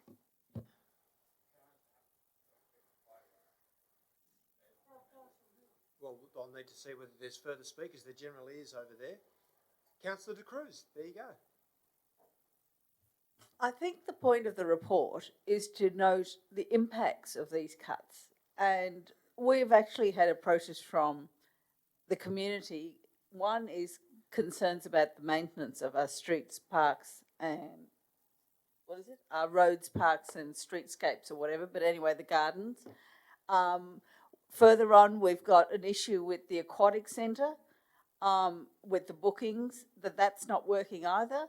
And then we've got issues with development applications not going through. So we are actually seeing the impacts of these savings or whatever is happening in council. And I think that is the exercise we're going through here. We're trying to understand how are these savings being derived, what are the impacts of these savings, and how many of these issues that we're going through are perhaps due to the amalgamation, and that this is perhaps not the right time to try and achieve these savings.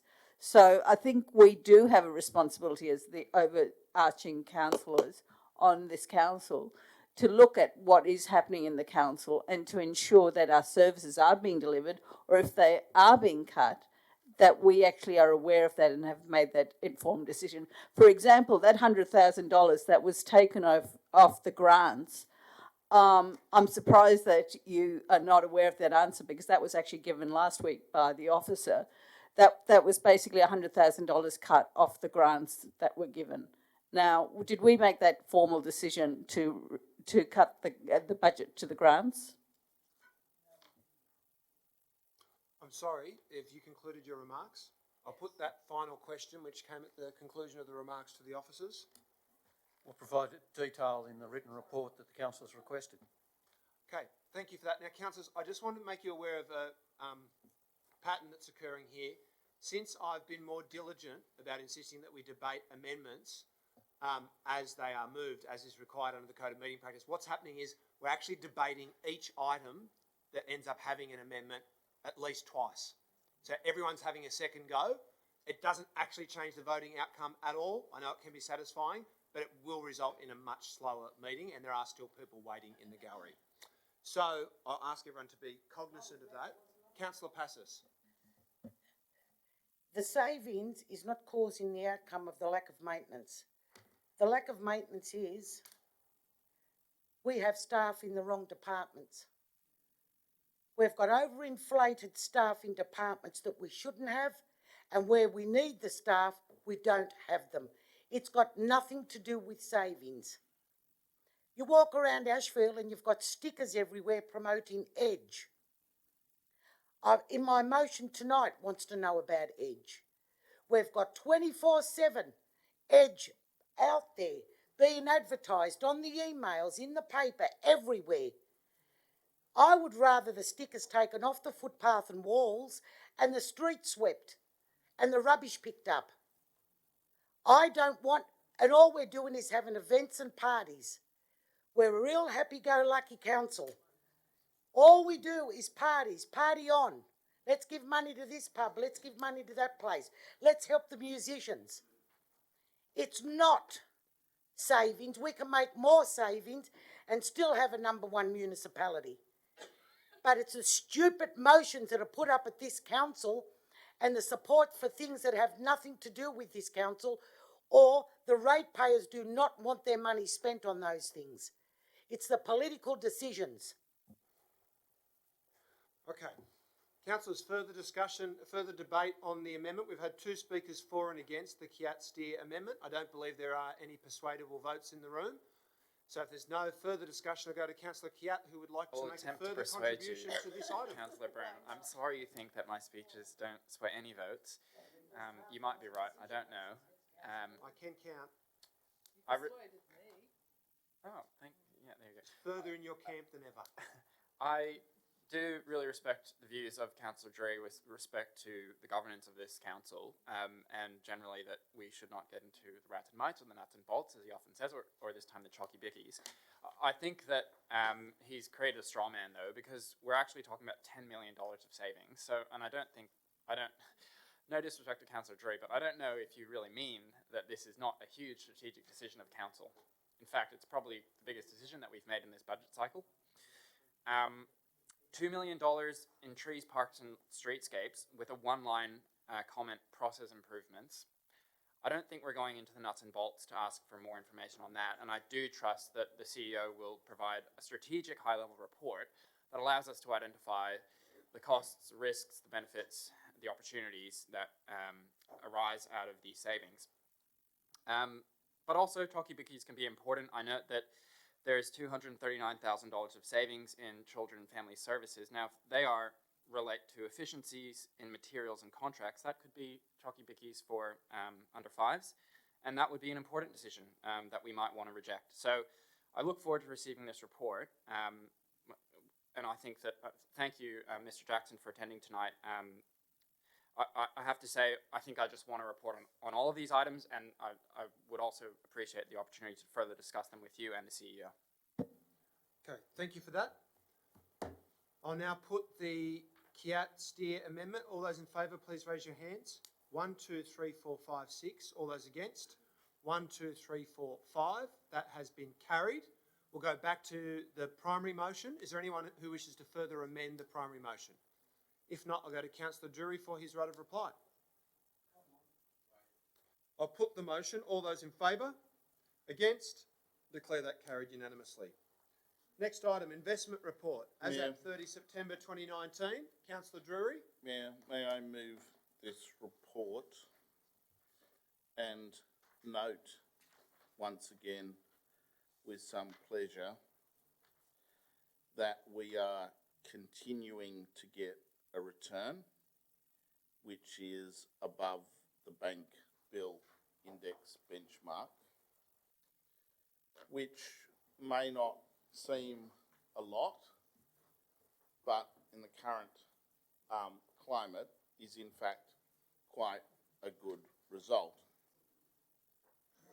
I note with pleasure the socially responsible investment in New South Wales Tea Corp, and I look forward to consideration by the council officers as the other investments come to term, that we consider whether it is further to the advantage of council to use more of those. I would like to see our council continue to encourage and support the New South Wales Tea Corp that has created a product for our council, and I would like to also continue for us to urge other councils around the state to be taking up this investment opportunity. This is, once again, one of the most significant things we have done on this council in this term. We have, in fact, changed in a dramatic way, in a way that we could never go back, in terms of New South Wales Tea Corp and their investment product. I think it's something we should be incredibly proud of. I thank the officers for their diligence. I understand that we have some very good advisors that assist us on the way.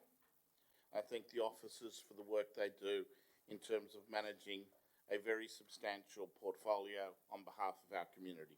Okay, thank you for that. Is there a seconder for the motion? Seconded by Councillor Stamoulis. Do you wish to speak to it? Thank you, Mr. Mayor. Mr. Mayor, I'd like to propose an amendment, and that is the introduction of a new table in the main body of the report. It's one that's produced on a very regular basis, but what it will do is help councillors and the public understand this report better. That is that we don't have $238 million in reserve to spend. So the little table which council produces in a variety of other reports shows us, I think it's about 9 or 10 lines, the restricted reserves, unrestricted reserves, the working capital. I don't recall all the sort of subheadings, but it's a very nice, neat, succinct table that shows you where our $238 million or whatever it is allocated to, and I would like that to be included. So my amendment is that council introduce a new table in the main body of the report detailing the allocation, or whatever the appropriate word is that finance people would use, allocation of the funds, what do we call these funds? Or the investment reserves of council. If your finance people don't understand what I'm saying there, then I'm happy to explain it, but it's a nice, neat table that's produced on a regular basis. Thank you. So I'll ask Councillor Stamoulis to liaise with the minute takers to ensure that that amendment has been captured accurately. Is there a seconder for the Stamoulis amendment, or is it incorporated into the primary motion, Councillor Drury? I'll say that's a no then. Is there a seconder for this? Seconded by Councillor Porteous. Councillor Porteous, do you wish to speak to it? No. Okay, is there anyone who wishes to speak against the Stamoulis amendment? Officers' comment in relation to this point, please. Councillor Drury has requested officers' comment in regards to the Stamoulis amendment, and the amendment reads that council introduce a new table in the main body of the report detailing the allocation of the investment reserves of council. Perhaps we could have further discussion with Councillor Stamoulis and organise it between now and the next meeting. So that seems to be a suggestion that it be taken on notice and Councillor Stamoulis liaise with the officers. Is there a seconder for the Stamoulis amendment? Yes, we've got that. It's Councillor Porteous. Anyone who wishes to speak for or against the Stamoulis amendment? About a table on the page. Okay, well, I'll put the Stamoulis-Porteous amendment for an extra table on the page. All those in favour? 1, 2, 3, 4, 5, 6, 7. All those against? 1, 2, 3, 4. That has been carried. We'll go back to the primary motion, which is devastatingly important to receive and note the report. Does anyone else have anything profound to say in opposition or support? Councillor De Cruz, of course. In support. Profound was the operative word. I'm just looking at the New South Wales government's green bonds, and that has a return of 3.25%, which is actually quite spectacular. As an ethical investor myself, I think that the returns in ethical and green bonds have actually been higher than the market. And so I hope that we will be seeing a lot of our investment move from our low yield bearing investments to higher yield bearing investments such as the green bond. Thank you for that. I might also comment that it would, I note that we have actually been provided this time with the return on the actual investment, but it would actually be useful to know the returns on individual investments that are made in the portfolio. Okay, thank you for that. Is that a question? Hopefully that'll be in the report that comes back. Take that as a comment. Any further discussion of the primary motion? If not, I'll go to Councillor Drury for his right of reply. The amendment has been incorporated. It is our statutory responsibility to accept this report. I believe we should do so. Okay, thank you for that. I'll put that. All those in favour? Against? Declare that carried unanimously. Item 9 has been dealt with. Item 10 has been withdrawn, or sorry, more to the point, deferred. I'll second Councillor Macquarie's motion to defer the matter to the next meeting. All those in favour? Against? Declare that carried. Item 11, Councillor Macquarie. Thanks, Chair. Well, the great success of the new library has been, they've got tremendous patronage. I think they're averaging almost 2,000 visitors a day, which is truly remarkable. It's fantastic. But in doing so, when you undertake a large project like that, there are always little things that come to the fore a little bit later. And I'm just asking that the council investigate solutions for shade in the children's play area, the library, because the actual kangaroo in the middle of the day, that little sun that it does get there, it actually scalds the kids, and the kids are getting burnt on it. So it might be as simple as putting a beach umbrella up on the kangaroo with a pair of sunnies, just warning people that it's hot, or some signage. But I'll leave that for staff to work that out. And the other issue is a little bit more difficult because it's the western sun and having all the glass on that western facade, and in the coffee shop, it roasts in there and people are dehydrating on that side. And we haven't hit summer yet. We haven't hit the really hot weather. So it's asking staff to investigate maybe some shade sails or something, or a blind that comes down to assist with that heat load with all the glass there. That's all I'll say about it. Thank you. Okay, thank you for that. Is there a seconder for the Macquarie motion? Seconded by Councillor Passos. Is there anyone who wishes to speak against it? No. Anyone who wishes to amend it? If not, I'll put that. All those in favour? Against? Declare that carried unanimously. Item 12, Councillor De Cruz, the 370 bus service. Yep, thank you. So some of these issues I've observed of residents struggling with, particularly with prams, wheelchairs and walking, oh well, not so much wheelchairs, but prams and walking frames, getting on buses, being refused buses. And some of the others are observations from the Facebook group where people have complained about bus drivers having to use trees for toilets, taking off too soon, and completely missing bus stops. So hence that we write to the Minister for Transport asking what is being done about these issues, and also the 370 was identified as the most unreliable bus service in Sydney. So I think those kind of things need to be addressed, and missing a bus that's unreliable is even worse. And point 2 was about whether the visibility of the 2 bus stops and people waiting at bus stops is contributing to them being missed at bus stops, and asking for particularly the 2 bus stops right at the end of King Street, at the southern end of King Street, be investigated by our own officers to see if anything can be done to improve visibility of those bus stops. Okay, is there a seconder for the motion? No seconder? Seconded by Councillor Steer. Is there anyone who wishes to speak against the motion? No. Councillor Lockie. No, just a question. I've been chatting to Councillor De Cruz about this today. Just the second point of the motion, I just wanted to, I guess, ask a long-winded, roundabout question of the officers as to whether this would be, because this one is actually calling for our officers to go out and investigate a couple of different bus stops. I happen to live not too far from this area.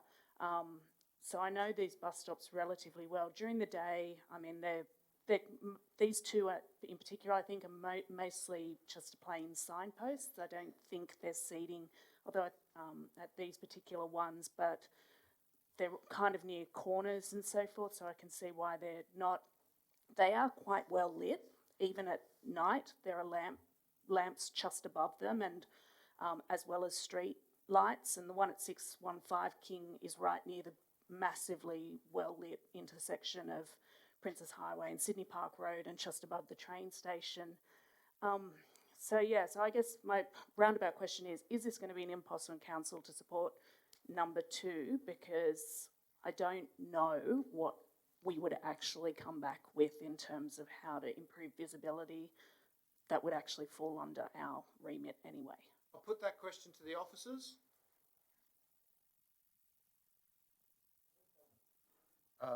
As a regular user of that bus service, I'm not quite sure what the lighting issue is at those 2 stops. I've passed them frequently and not observed any particular issue. But if there's an issue, I'll go and have another look. Okay, so there wouldn't be a big impost on council then? It can be part of my regular You can just get your iPhone. I'll pass you the photos I've taken of the bus stops. Look, that would be my only question about it, is that I certainly haven't had any residents complaining about these specific bus stops. I think they're as well lit as they can get. I wouldn't want to, I can imagine that we don't light them any more because that actually is fairly residential around there. There's quite a lot of shop top housing there, as well as some terrace houses across the road from these stops. So I can imagine they wouldn't be too happy if we suddenly floodlit those bus stops.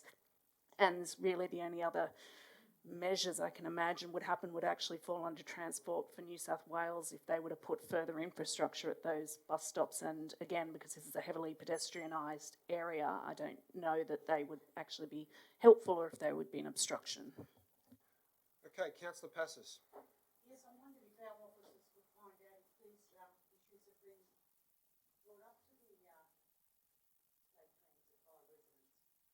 Have they put in complaints about this? I think that will have to be taken on notice. Well, I noticed, to say, if we put up a motion for every time a bus was late, we'd be here for a couple of months. We would. I'm pretty sure that the residents, if they're finding problems, would have inundated that department with their complaints and something to be done about it. I really don't think it's up to us to lodge the complaint if the bus service is not good. I think the people that are missing out and are having to put up with such a terrible service should be lodging the complaints. And could we find out if they have and what was the response? Then maybe we can come in and go into bat for them. Okay. Councillors, any further debate about the famously unreliable 370? If not, I'll go to Councillor De Cruz for her unnecessary right of reply. I'll put that. All those in favour? All those against? That's been carried unanimously. Next item. DA transparency. Councillor Macri. Thanks, Chair.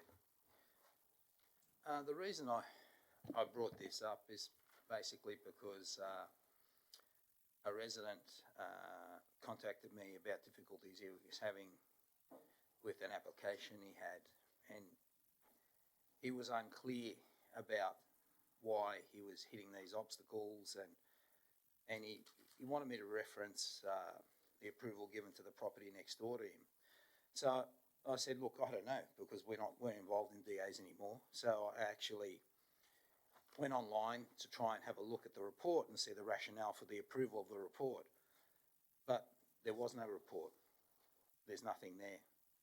And I think that if we are really accountable to the community, I think these decisions need to be transparent, they need to be online, and they need to be out there, because in the old days when councillors made decisions, people had someone to go to, and unfortunately, when it comes down to independent panels or staff under delegation, they don't know. The decision is just made and something appears, and they're not sure of the rationale and why something appears.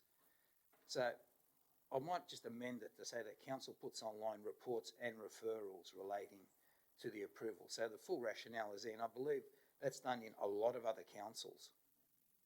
It's done at Parramatta, it's done at the City of Sydney. They put them all up and they're clear and transparent. And I know Leichhardt used to do this. It was a practice that Leichhardt did.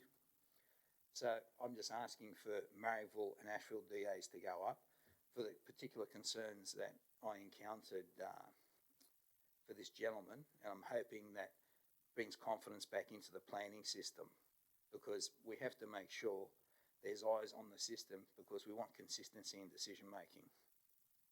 Thank you. Okay, Councillor Macri, can I ask you to liaise with the minute takers to ensure they capture the amendment that you've incorporated into your primary motion? Is there a seconder for the Macri motion? Seconded by Councillor Passos. Do you wish to speak to it? No, I don't. It's a very good idea. Is there anyone who wishes to speak against the motion or to amend it? I have a Councillor Sear wishes to speak against Oh, no, I don't. I have a question through the chair. Oh, okay. And my question through the chair is this. I'm just a bit puzzled by this motion, because when I've had occasion to look up DAs in my ward, they have indeed been on the Inner West Council system. And most DAs seem to be up there already when you look them up. So I'm just wondering exactly which DAs have not been put on the system and why that would be. Put that question to the officers. Through the chair, to the best of my recollection, the former Marrickville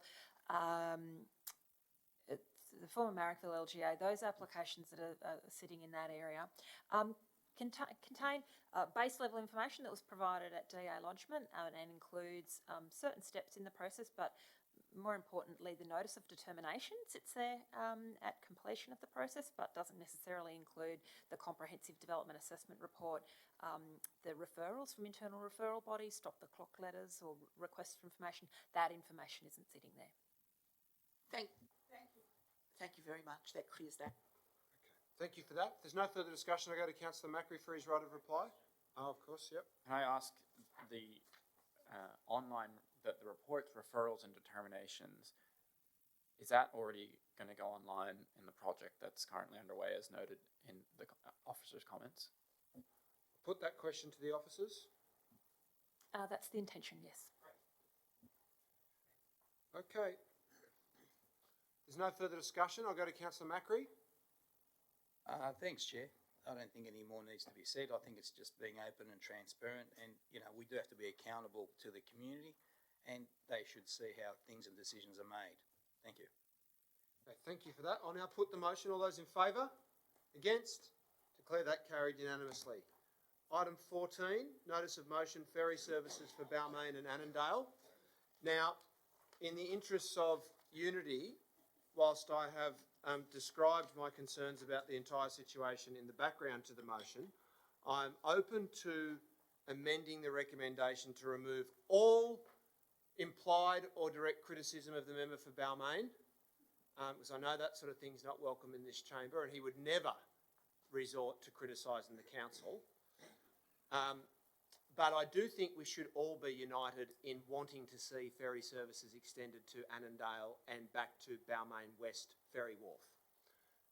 So I'm pretty sceptical about the Uber service that they've launched at Glebe, and maybe compadres Constance and Parker will be able to make it work, but we know from the trials of the bus services, on-demand bus services, they don't work very well at all. There's simply not the demand for them, and people make the conclusion that if they can get a short trip with Uber for about the same price, that they make use of that instead. And I think there's a genuine issue about social justice, which I'm sure Councillor Kiat would concur with, about having privatised on-demand services, which by definition are going to be more accessible to wealthier people rather than the public at large. But I would be open to specifically just focusing on well, as the recommendation actually does, focusing on the restoration of services to Elliott Street Wharf and of the establishment of a ferry service at Annandale. I mean, the member for Balmain has been talking about this for a very long time. I read his very good political propaganda in the lead up to the election and came away with a clear impression that it was an explicit election commitment that we would have a ferry service in those two places that he would deliver. And so now I'm a little confused. So I'm going to delete the reference to rather than allocating money to an on-demand ferry service and just leave it as a call for that election promise to be upheld. And there is a really serious point here. Apart from the, I think, very strong patronage that could occur in Annandale, in Elliott Street, you've got a very large public housing estate, lots of people with disabilities and immobility. And then you've had the government shut the service a number of years ago, and now there's been significant residential development around that wharf, private development. So the demand will be even greater, and I think it will be more commercially sustainable for the government to reinstitute that service at this time. So I'll move that motion and express my hope and expectation that Greens councillors will be able to support the policy that was put forward by Jamie Parker at the election. Councillor Passos. Yes, if you could explain to me who promised it at the election, the Liberals or Parker? No, Jamie Parker. Oh, Jamie Parker. Yes. Right. Yeah, it always delivers. Look, I don't think I have a problem with this, whether we just go straight to the Transport Minister and just tell him what you've just told us and see what their answer is. Yeah. You know, the Liberals are spending a lot of money doing the right thing. That's why they were re-elected. And they'll always do the right thing. And I believe they'll listen to us. Councillor Porteous. Yeah, look, I will move an amendment in a moment, but I'd just like to speak first of all to the motion. I'm pleased that Councillor Byrne has removed that final part of his motion, which I think was unproductive.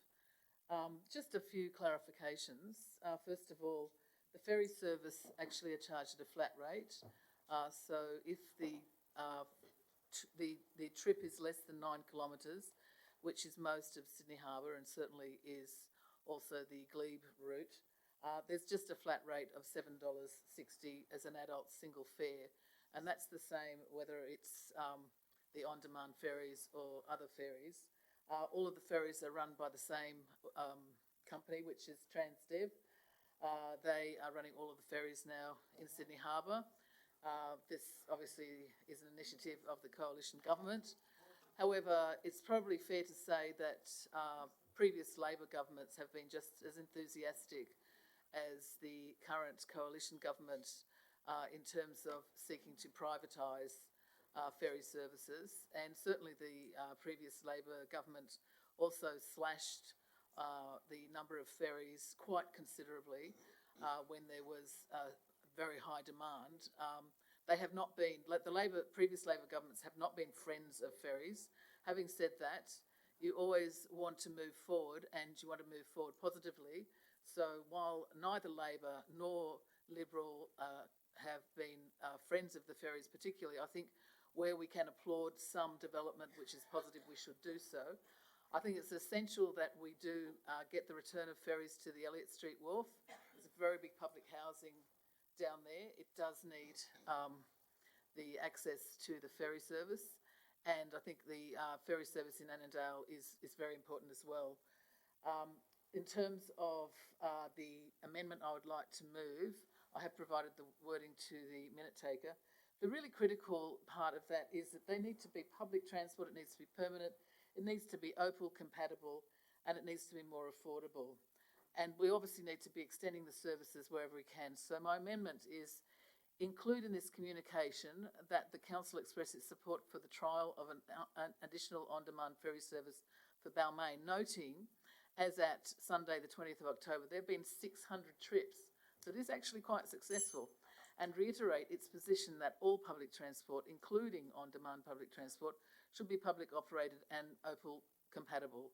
I think we should acknowledge the fact that while I would see this as a staged process, the on-demand public transport, I don't think it's a good solution longer term, but if that is the best we can get out of the coalition government at this point, let's go with that, and then let's work towards the regular and permanent ferry services, which is what, in fact, MP Jamie Parker is working towards, and I would hope would have support from all of the councillors here, because that improves our public transport. It was promised at the election. And that is improving our public transport for the Inner West, which is what we should be about as councillors. He does. He's one of them at heart and in dress. Now, can I just get a point of clarification, Councillor Porteous? So when you refer to expressing support for the trial of an additional on-demand ferry service, you mean in addition to the public, it's not to replace any public services that currently exist? Sure, I'm happy to incorporate all of that, no problem at all. That's incorporated into the Byrne primary motion. Are you a seconder for that? I was asking Councillor Porteous. Yeah, excellent. Sorry, Councillor Catt came in over the top of you. Okay, is there anyone who wishes to speak against the amended primary motion? Councillor Catt. I just liked the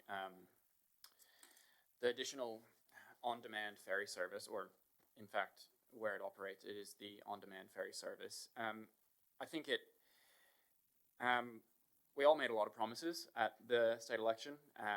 Now, the Greens did not enter government, and neither did Labor, so neither of us are able to deliver on our promises. For example, we campaigned on $1 public transport. That's something that I care passionately about. I actually think that public transport should be free, and I think that if we look at on-demand services, I believe that in the future we will actually be looking at on-demand public transport services. Services like Uber, which actually provide a great service to people, they're not public. We know that the exploitation of workers in that system, and to be frank, it's too expensive for a lot of people too. But to get around our city, we need it. So I'd love to see in the future, for example, an electrified fleet of on-demand public transport services around our city. That would definitely help around the inner west. There may be buses, there may be cars, accessible to all people. With respect to the on-demand service, as I understand the strategy here, if we can demonstrate the success of the on-demand service and show that there's high demand for it, then we can move toward restoring the scheduled larger ferries. And so I'm glad that we're supporting this initiative, and I hope to see that there is a restoration of those scheduled services as well. Okay, given there's no one who wishes to speak against it or amend the motion, Councillor Stamoulis, did you need to speak? Mayor, Yep. not having the luxury of being a political party where I can make unlimited promises with unlimited funds. I can promise you it's not luxurious. Yeah, I'll make these brief comments. I think this is the sort of thing that should be going into our own Inner West Council strategic planning, our transport planning. These sorts of things need to be central to it. They always come up as notices of motion, which is great, which demonstrates our commitment to them, but I don't often see them appear in our strategic planning documents. The fact that as residential densities increased hugely around Balmain West and over in Birkenhead, we saw the removal of the Birkenhead ferry, and therefore the loss of Balmain West as a ferry service as densities increased. One would also expect that there be enormous public support and momentum for a glebe ferry service, one going through to the fish markets, coming back around to White Bay, and then Balmain, just extending that route around but making it more frequent. You'll make it a longer route, but you'll make it more frequent in servicing. And I think these are the things that should be appearing more and more in our transport strategy. I don't know why it is that Sydney seems to disengage sometimes with its ferry services rather than make them an integral part of transport. Densities around the harbour, down the rivers are becoming enormous, and yet some ferry services are being reduced. And I think we need to counter that, and maybe the Inner West Council can work towards that with our own strategic documents. Thank you. Thank you for that. There's no further discussion. I'll withhold my right of reply. I'll put the Byrne Porteous recommendation. All those in favour? Against? Declare that carried unanimously. Great to see the council united in insisting on Jamie Parker keep his election promises. Okay, next item. We're up to item 15, learn to swim. I'll withhold my right to speak on this. I think the background information is explanatory. Councillor Porteous is happy to second it, which I would take as an indication of yet more unity and the redundancy of any speech that someone might make at this point. Therefore, I'll put the motion. All those in favour? Against? Declare that carried unanimously. Councillors to be kept informed. Councillor Passis. Yeah, well, tonight it's been mentioned a few times about things that councillors seem to think that's been withheld and they're not told a lot of things. I'm forever having people come up to ask me what's happening in Ashfield Park, what's happening down here, what's happening down there. I can't tell them. And anything that is happening somewhere else, or even another part of my ward, I'm not told by council, I'm told by residents. I do believe with the money we've spent on the electronics we have, I don't think it'd be too hard for councillors to be told what is happening in their area. First of all, through you, Mr Mayor, to the officer, what work is going on at Ashfield Park at the moment? Okay, I'll put that There's question big tents or caravans or something I'll put that been there question for to a the couple of officers. weeks. I'll need to look up the website that we've just indicated as a response to Yeah, your well, not question. everyone uses website. You as general manager should know. They're big works that are going on.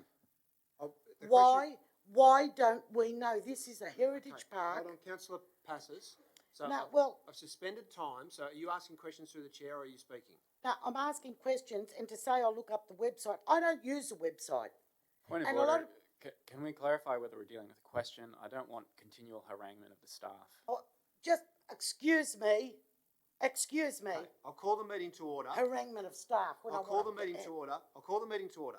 Councillor Passes is perfectly within her rights to ask a question through the chair. I don't think everyone in this room is in a position to be throwing around aspersions about haranguement of staff. Councillor Passes, I'll ask you to make your remarks and then we'll go to questions through the chair. Okay, I would like to know what is going on in Ashfield Park. And the second question, when did the electronic scoreboard go up in the Heritage Park? Was there a heritage report?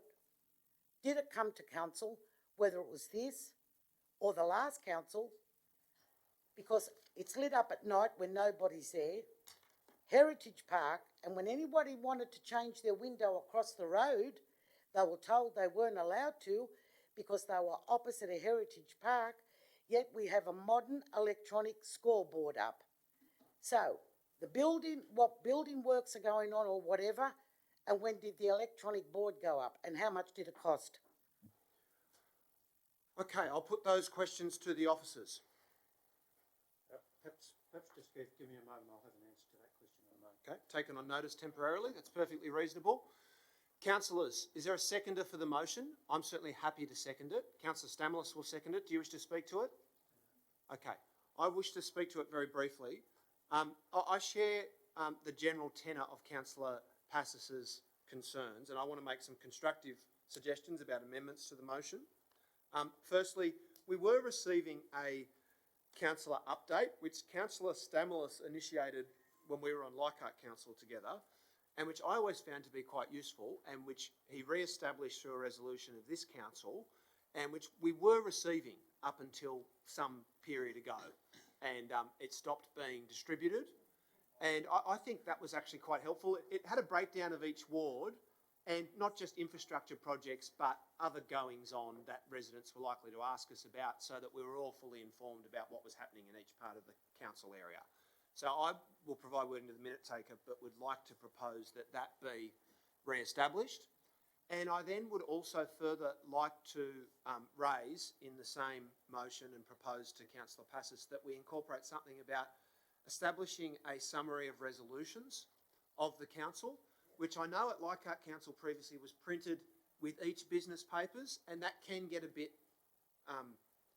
tricky, especially if it's not updated regularly. You don't want to be carrying over motions and publishing them when they occurred 2 years ago. But we currently don't have, as far as I know, any summary of resolutions that's available to councillors. So if you pass something, you don't actually know for certain exactly how it's been actioned 6 months later. And then in addition to that, we've had previous updates about the project reporting, the major project reporting, but I'm unaware as to where that is up to in relation to infrastructure projects and programs and social and cultural programs, and would like to also incorporate into the recommendation that we seek some clarification about that from officers as well and have that information published as well. I know there's not many things that we are in unanimity on in terms of contentious issues at the council, but it is my view as mayor that there is general consensus amongst the councillors that we would like to be more informed. about what's going on, and that we'd like to improve, not in an accusatory way, but we'd like to improve the flow of information to us, and the strategic input that we can provide to the officers because of that. So I'll provide that wording to the minute taker so that Councillor Passos can consider that amendment, and I'll come back to that amendment once I've provided that wording. Okay, can I continue? Oh, sorry, I thought you concluded. No, I'm waiting for them to find it. Yeah, I'm coming back to that. Well, the question's been taken on notice. Okay, my next thing is, So your comments are concluded. These are your questions through the chair. yes, I've got more. Yes? As I'm saying, we're not kept informed. I don't know if councillors are aware, but I don't know how many weeks ago, apparently this council lost a court case that's been going on since 2003. Before that, actually, we started action in 2003, about a man keeping a pony in Summer Hill. Now, I am told that we lost the case. It's been, first of all, the resident he lost in court and he was told to remove the pony. Council bent over backwards for this gentleman to house the pony for him, whatever, long history. I don't need to be told by a resident that we lost the case. I would have thought the staff would have told the councillors. And I would like to know how much this case has cost us. And I also would have thought it's up to council whether we wanted to appeal this case or not. And I think the time for appeal could be over. Councillor, can I ask you to come to your question, please? Well, my question is, I want an explanation on this case because I have so much information on this. I could have won this case for council. That's why I'd like to know how much we paid in legal fees. And I'm led to believe on good authority, and I have confirmed this, it's a second pony. It's not the pony we went to court for. So Councillor this is Passos, how... can I ask you to come to your question, please? Well, I would like a full report on this. I'd like to know what legal people we had representing us. I would like to know if there's any way we've got a chance to appeal this, and why weren't we told about it? Thousands and thousands of Point of dollars order, Mayor. have been Yes, spent on Councillor this Drury. case. Point of order. Yes, Councillor Drury. This question / speech Yes. seems to be going well beyond the motion and digging into a whole lot of specific matters that perhaps would be better dealt with as a question on notice. I believe we're straying. Councillors to be kept informed. Okay, I'm going to make a ruling on that. Councillor Passos has asked a specific question about a legal matter. I assume the officers will need to take that on notice or discuss it in committee of the whole or in private. And I will seek to keep Councillor Passos to relevant matters in any further questions that she has. And I'll just warn her that very specific matters do not necessarily pertain to this resolution. Councillor Passos. Well, actually, Mr Mayor, it does. I'll go to the officers first to see, put that question to Mr them. Mayor, I'm sorry, it does, because I'm saying... No, I'm not ruling it out of order. I'm putting the question about the pony to the officers. Councillors to be kept informed. I understand that. Councillor, I'll put the question to the officers. Councillors, we do endeavour to keep councillors informed of these issues. There is a daily media briefing provided, as I understand, to all councillors by email. Within that was the article the day after the decision in the court case on the pony, which was featured in both, I think, the Sydney Morning Herald and the Daily Telegraph, and always open for questions on that. The legal advice subsequent to that we might need to take in the Committee of the Whole. To follow on from that, I don't think we should be kept informed by the media. Okay, I'll ask you to address your next question through the chair. I'm sorry, I don't think we should be kept informed with what we read in the newspapers, Mr General Manager. Please take this as constructive, what I'm saying to you. Well, I'm going to ask you to address a question through the chair, Councillor Passos. Through the chair to you, to the General Manager. Yes. I do not believe we should be kept informed by the media. But that's a statement, Councillor. Sorry, Councillor, I wasn't suggesting kept informed of the media. We circulate the media clippings so that you're able to follow up with further questions. If we provide a report on every issue that is within the media, we'll undertake to do that work. But that will be perhaps more than most councillors would appreciate. Yes, okay. I'm going to ask Councillor Passos to move on to the next question. Well, I don't think there's too many pony stories. Okay, I'll ask you to move on to the next question, please. Well, that's my motion. What my motion is saying, it's got here, detail of all works including road works, reshooting, you can get it on the website. The staff here are still looking for what's going on in Ashfield Park. I know people Councillor do Passos, not I'm sorry, access I'm these going to have to things. call you to order. If you have a specific question about Ashfield Park, that's been taken on That notice. is just an example, it's one of the main ones. I understand, but that's been there's- taken on notice, but I'm going to ask you to move on. You've got an answer to that. I can't ask any more because I don't know what's going on because I haven't been informed. Put that question to the Chief Executive, who now has an answer. Thank you, councillor. There's a tender been awarded for a lighting upgrade at the park. That work is getting ready to commence. Thank you very much. And the details of that are on the website. If you aren't able to access the website, then we'll need to deal with that in a separate manner. I beg your pardon? If you aren't able to access that information, which is available to all councillors and to all residents on all projects, we'll need to find a better way of dealing with you directly. Thank you. Fair for that. enough. Councillor Passos, do you have further questions? No, I just, as I said, one more. Right.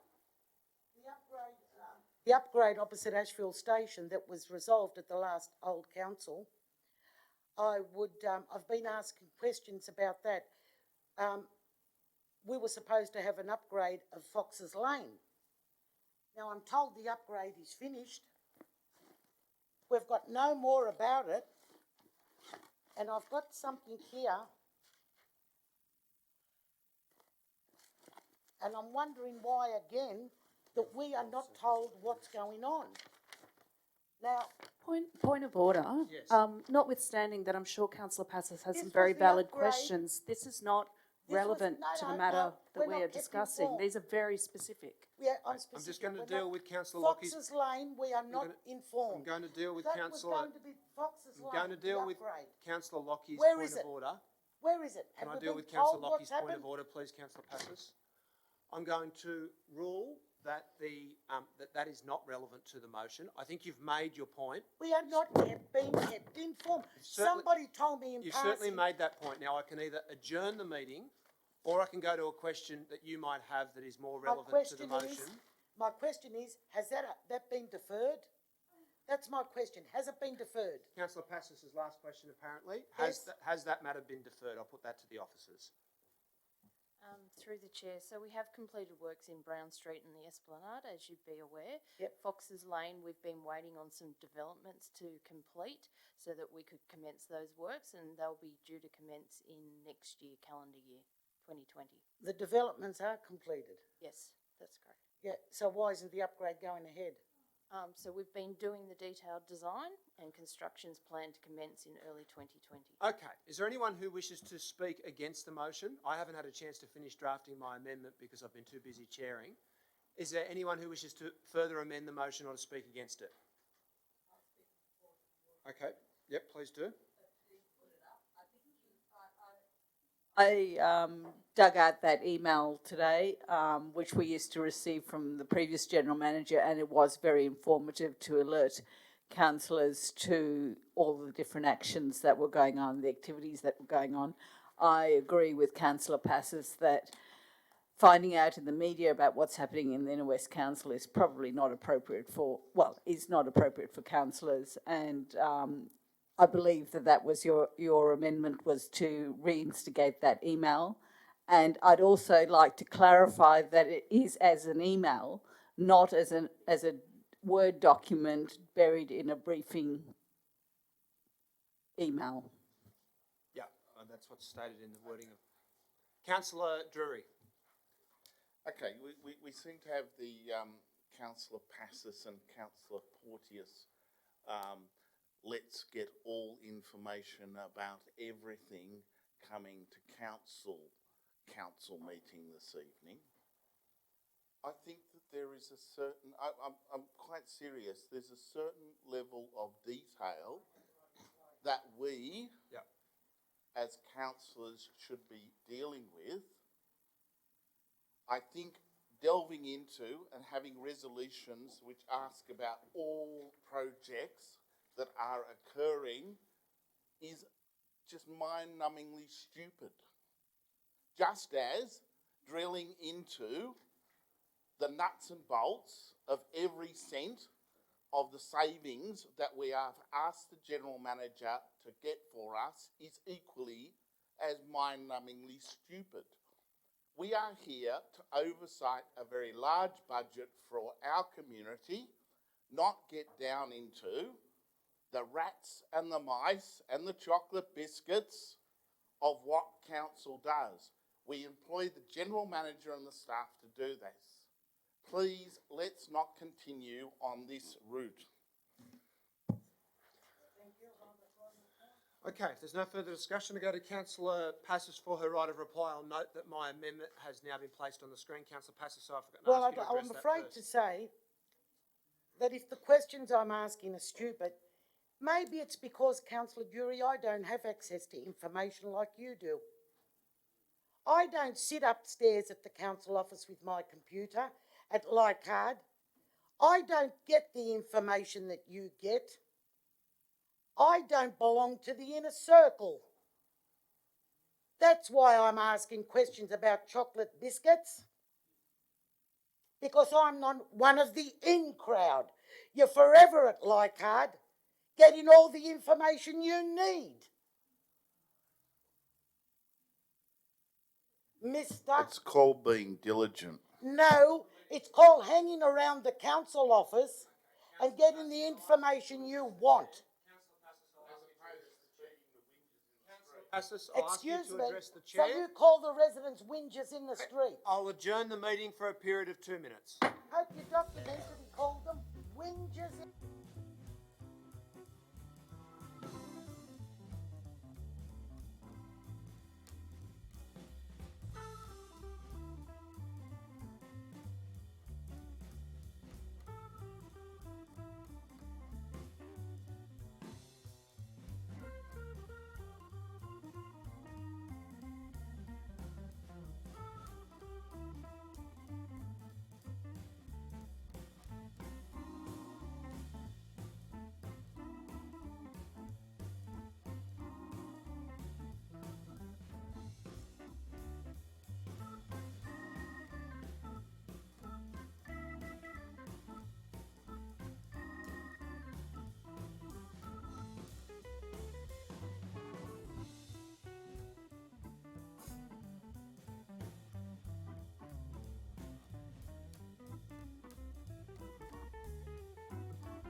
We have a quorum.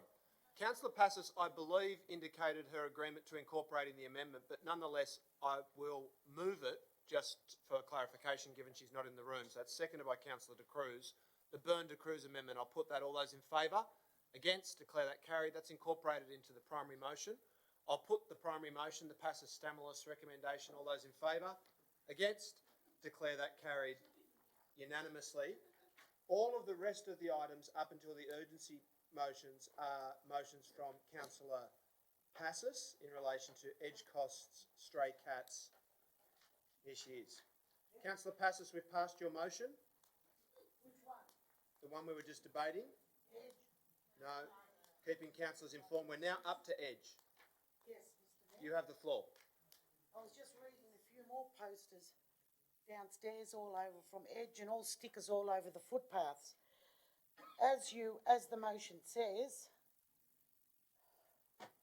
a council briefing on the events and festivals program is scheduled for the 23rd of October 2019. Will that answer the questions that we're asking about all the events? I'll put that question to the council officers. There's an extensive briefing on the events, the budget, the detail of what's working, how many people attend, what each costs, and the overall impact and effect it has for the benefit of the councillors, and will directly respond to the questions you've asked tonight. So we'll get all this. Okay, fair enough, that's finished. I don't have to, now the stray cats. Well, hold on. So you're withdrawing that motion? No, we'll all vote for it and go. So, Put it to the vote. is there or a it's in- seconder for the Passos motion, seconded by Councillor Stamoulis? Do you wish to speak to it? I have an amendment. Right, Councillor Steer, I've given it to the officer. right? Yep, there it is. My amendment is that the report be delivered to council after the conclusion of Edge 2019, noting Edge Newtown commences on 7 November, and also there is a further Edge event coming up in Rozelle at some time in November, I think, to ensure that councillors have a complete review of the whole festival. So I understand that tomorrow's briefing will be as comprehensive as possible, but for the report to have any meaning, it really must refer to all of the events that are, including those yet to take place.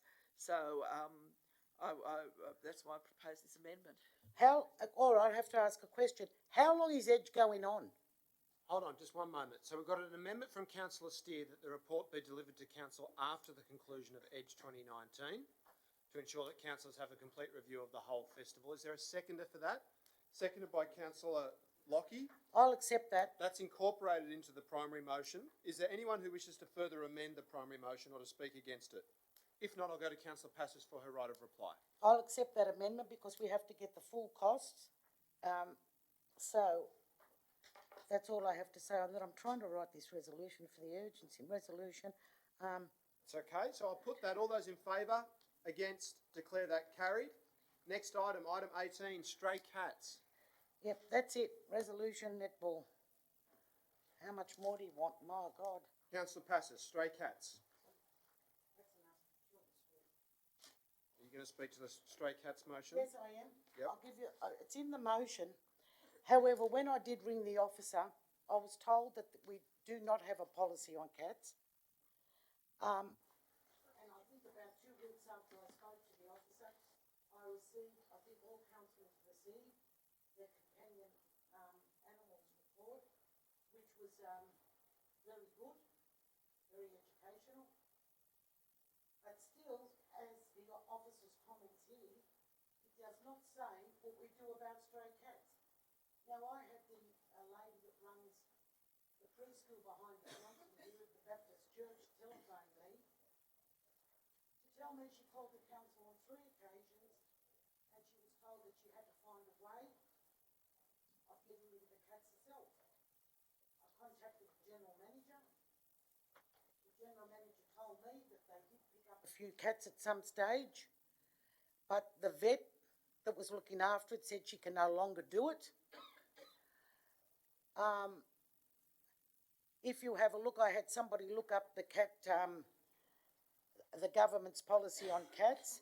Stray cats are a problem, and council we must have a policy now that when a resident rings up about stray cats or anyone that we go down and remove them like we do with stray dogs. These children cannot go out and play in the yard. These cats have diseases. The sand pits had to all be emptied out. The whole yard had to be cleaned and the cats came back again. We are a council. We're not state or federal. We're not here to change the law. We're not here to talk about world events. We are here to look after local issues.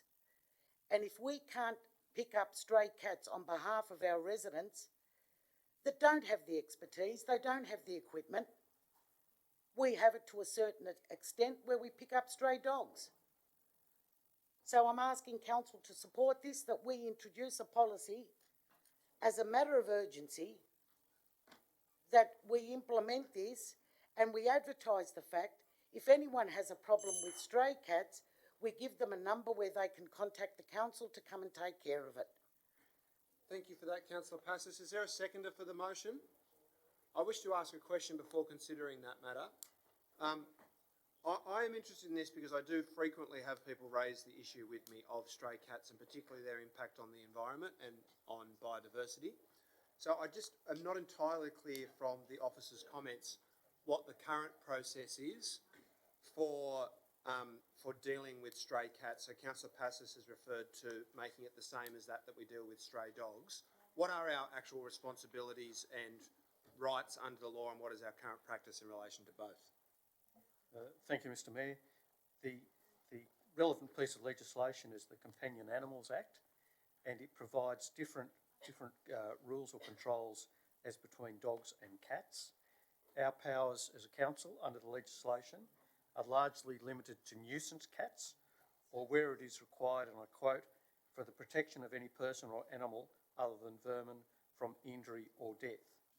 And it's a difficult matter for our officers to determine those matters. Yep.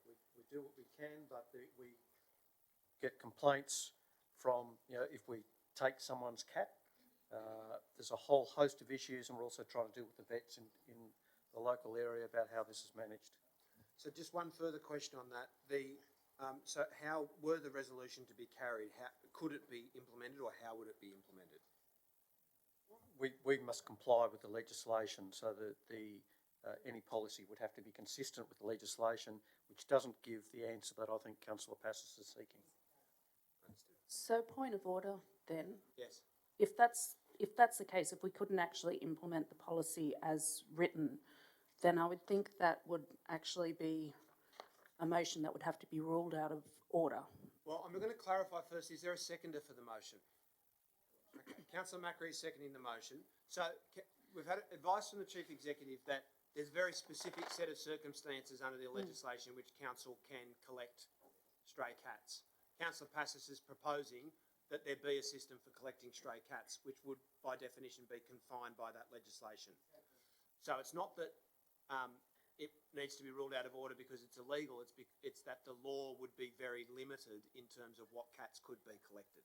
In which case, would I suggest, because I think we all have, representations from residents on both sides of the fence with this, as the CEO has alluded to, there are people who are very upset at the way, at the impacts cats can have on the environment and their own, workplaces, schools, houses, and there are also people who are very concerned for the welfare of cats, and especially so I would imagine if we are inadvertently impound their cat.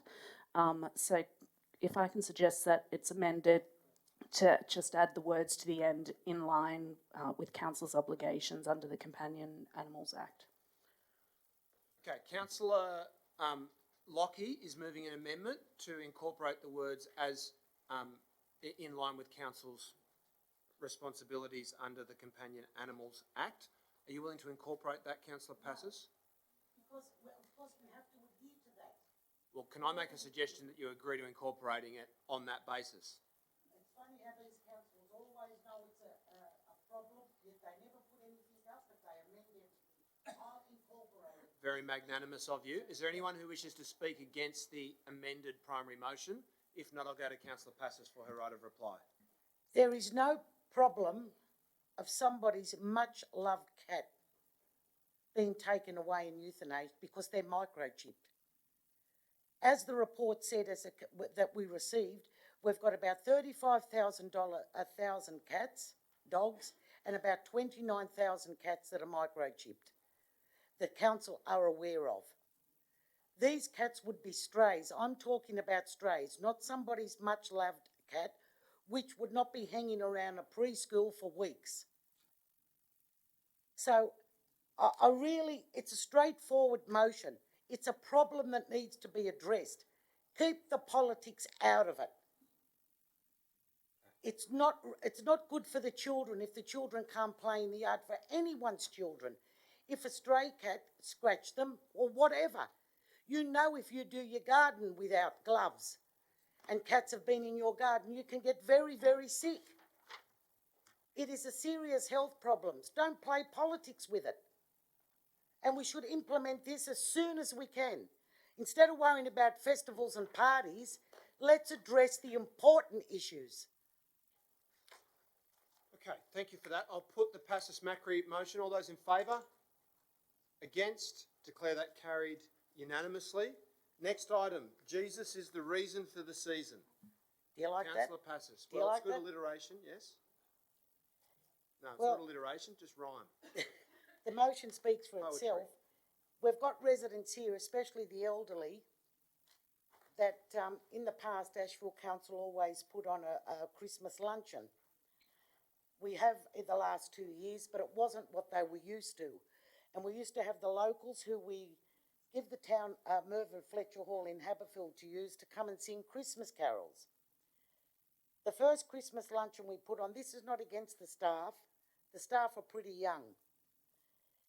But I don't think at a Christmas luncheon for our elderly residents and ratepayers, and we take a fair few from nursing homes, expected a rock band singing rock songs at a Christmas luncheon.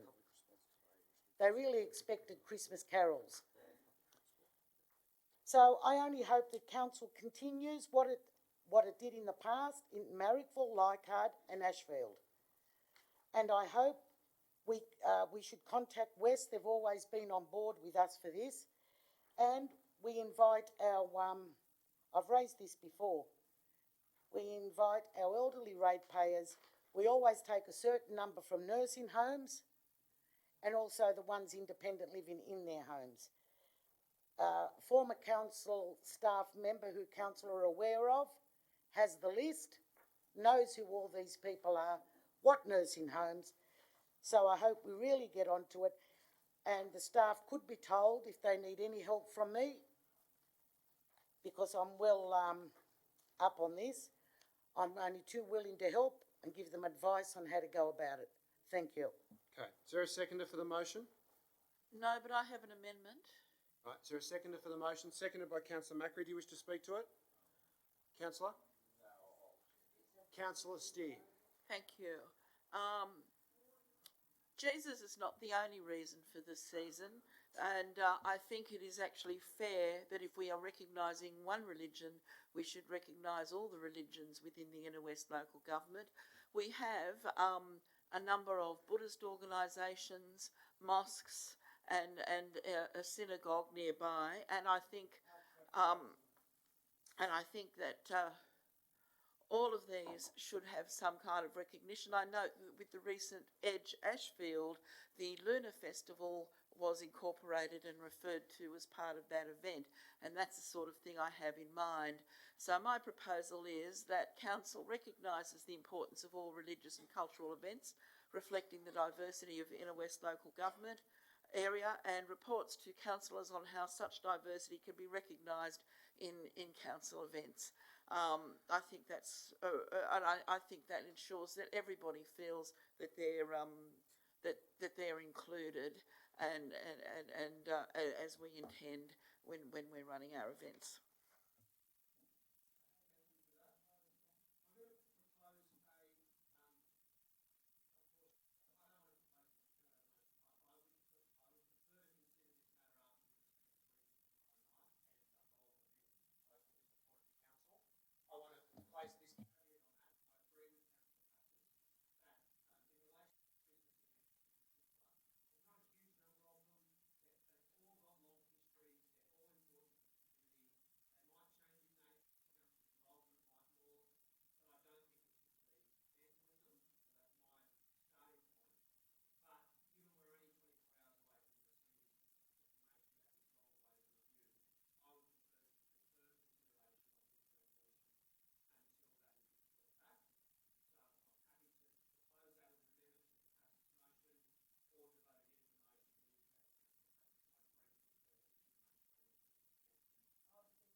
I'm making a statement of fact. We do actually support some events. There is a Buddhist event, we've got a letter about it, that's happening over in Annandale, and the street is being closed, and it's it is a Thai, it's a Thai Buddhist event for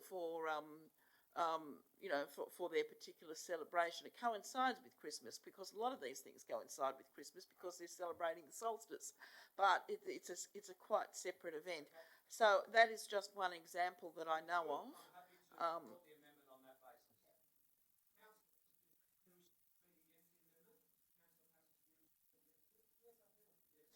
Now, Mr. Mayor, it's not. Jesus is the reason for the season. Not really. What? No. Excuse me, to Christians, it's not a pagan festival. Now, I don't know why you have to play. You are insulting my religion, my background, and everyone of Christian background in this municipality. Because please do not say it's a pagan event. We have a municipality with over 250, maybe more churches. Do not insult my religion and my background, nor the residents in this municipality. I am asking for a Christmas, for what our residents want. I'm very upset, Mr. Mayor, because this is totally unnecessary. Yes, saying it's a pagan event. It's not a pagan event.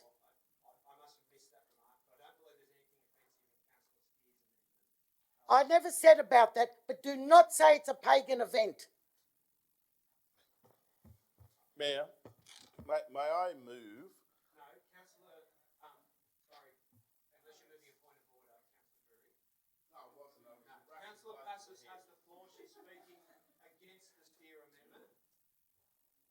I have a problem with a straightforward motion that our elderly residents have looked forward to for years, people that have paid rates in this municipality for 60 and 70 years.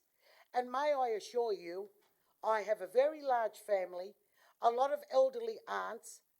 My mother can't make it, she's dying at the moment, that have never attended them, so it's not because of anything personal for me. It's for the people I talk to every day that I have known for years that ask me when they see me, Julie, is the Christmas luncheon going on? Yep. Now, I don't think it's a big deal with the hundreds and thousands of dollars we give away for events and parties and pubs to say we want a Christmas luncheon for the elderly, then we're calling it a pagan event, we're upsetting other religions, other people. I think this is absolutely shocking. I would know more Buddhists and more Muslims and be friends with them than anyone on this council. So please do not try to play politics and games with a straightforward motion. Okay, that's Councillor Passos speaking against the amendment. I'll now put the steer locking amendment. All those in favour, please raise your hands.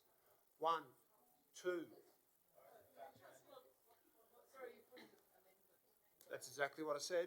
I'll put the steer Lockie amendment. Or isn't it two speakers for amendments, or? I It's not required to I have 2 speakers. Okay. No one else had put their name on the list. I think Mark did. Oh, okay. Councillor Drury, do you wish to speak? Is there anyone else who wishes to speak to the amendment? Yeah, Guys, I'm just doing my best to get through the business. I just wanted to respond to some of Councillor Passos's comments, Councillor and Lockie has the floor. I was raised a Christian, and my mother's still a very devout Christian. No, I'm not saying that you did. I just want to be clear that I'll call the meeting to order. I'll call the meeting to order. Councillor Passos, I'll ask you to desist. I'm very upset. I can understand that, but that doesn't mean that you have a right to interject that aggressively when somebody else is making a contribution. My religion a pagan celebration. I don't think anybody was intending to do. Now it's 10 to 10, 5 to 10. I'm happy to adjourn the meeting. We've got people been waiting 4 hours or longer for an urgency motion. If Councillor Passos, if you can't desist from interjecting, I will adjourn the meeting. But if not, I'll go to Councillor Lockie for her contribution. Yeah, look, I don't think anybody's intention was to dilute anyone else's beliefs or religions. There's a lot of history behind that time of you being linked to midwinter pagan festivals from many hundreds of years ago. That's not to dilute the significance of it to Christianity or any other religion that celebrates Christmas, or indeed the many people who don't subscribe to any religion yet still celebrate the season as a time of togetherness and family and all of the other values we hold dear. The amendment is simply seeking to uphold something we reaffirmed as recently as our last council meeting, that we celebrate diversity, that we are not, discrimination is not among our values, and we should reflect the fact that Christmas is important to many segments of our community. You will have a right of reply, but we'll need to deal, not on the amendment, on the substantive motion. Now, it's now 4 minutes to 10. Is there anyone else who really needs to speak on the amendment, which is not even the substantive motion? No. Okay, well, we'll put that. All those in favour of the Steer-Lockie amendment, please raise your hands. 1, 2, 3, 4, 5, 6, 7. All those against? 1, 2, 3, 4. That has been carried and is incorporated into the primary motion. Now, is there anyone else who needs to make a divisive contribution about Christmas or anyone's religion? If not, I'll go to Councillor Passos for her right of reply. Yes, please do. Mr Mayor, the reason I'll be voting against this, and the reason I voted against the amendment, is that, look, I'm not sure whether the actual motion needed to have any religious overtones at all. And most of you know that I'll certainly be attending a Christmas service. Most of you pretty well know that, who know me. But I don't think the sorts of events and things that we have need to be religiously based in any way. They're for anyone to attend, kids, anyone who wants to attend those events, people who like singing Frosty the Snowman or whatever the going song is at the time. They should enjoy those events regardless. So, I have my opportunities to do what I want to do and outside council, and when it takes into account council's events, they should take in the broader and wider community for the Christmas New Year spirit. Thank you. Okay, so still debating the amendment? No, the substantive motion. I'll go to Councillor Passos for her right of reply. I cannot believe that talking about Christmas has caused so much debate. Something that this country is based on, that has celebrated since the inception of this country. I cannot believe it. Every religion gets involved in Christmas. Every single one. And Councillor Drew, your Muslim neighbours, who are very, very close friends of mine, they give me a fair few reports too from Highway Avenue. Very good friends of mine. Go and ask them how many Christmas presents I bought their children and what they buy me for Christmas. Muslims from Pakistan. You're very close neighbours. I'll ask you to address the chair, please, Councillor Passos. I've put up a motion saying that Jesus is the reason for the season. That's why I wanted the Christmas luncheon. Most of the elderly people still go to church that can make it, that I know. And even if they don't, I'm not saying to make sure that every elderly person we invite to this Christmas party is a Christian. I never said that, and my motion never said that. Christmas is about getting together and looking after people who are lonely. And I have not ever voted against, or would ever, any other religious, Buddhist, Muslim, ever having a function. I attend their functions. And this only goes to show the calibre of people up on this council. Okay, I'll put the motion. All those in favour? 1, 2, 3, 4. Sorry, I'm going to ask everyone who's voting in favour of this to please raise your hand so that it's visible. 1, 2, 3, 4, 5, 6, 7, 8, 9, 10. All those against? Councillor Stamoulis is against. That has been carried. Next item. Councillor Passis. And the staff is reduced to the CEO. Debt to council. The CEO has informed me that under his direction for health and safety reasons, the officers other than himself have been asked to head home. So the Chief Executive will be taking the minutes from here on in.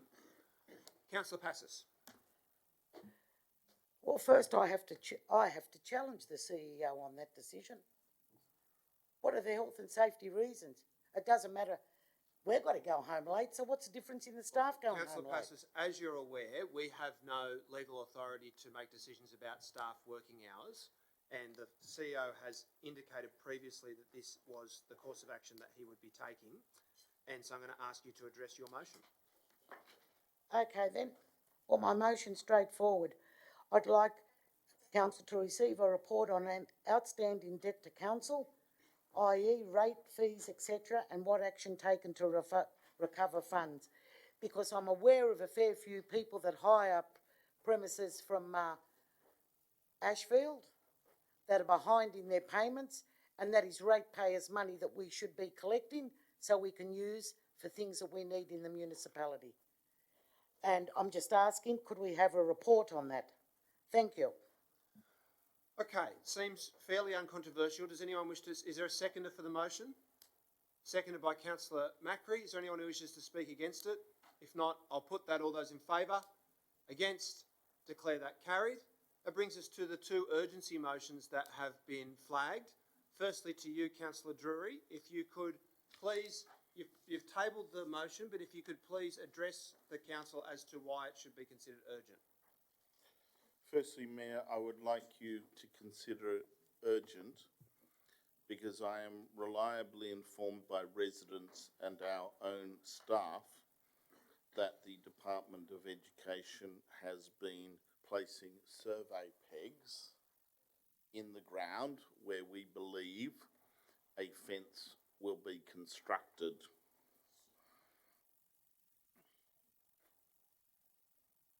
Have you concluded, Councillor Drury? Okay, I'm happy to rule that it is urgent, given that the nature of the matter. There's no requirement for a resolution of the council in that regard. So, Councillor Drury, I will ask you to address the substance of your motion. Firstly, I'd like to thank Luke Buckle and Lindsay Cohen, who came up to speak to us about this matter this evening. Secondly, I'd like to thank Kathy Edwards-Davis and her staff, who have been working to implement the plan of management for Yo Park that sought to get a licence agreement for the land that includes the cricket pitch. The little cricket pitch. It's only a cricket pitch kids could play on. I think no older than probably 10 years old.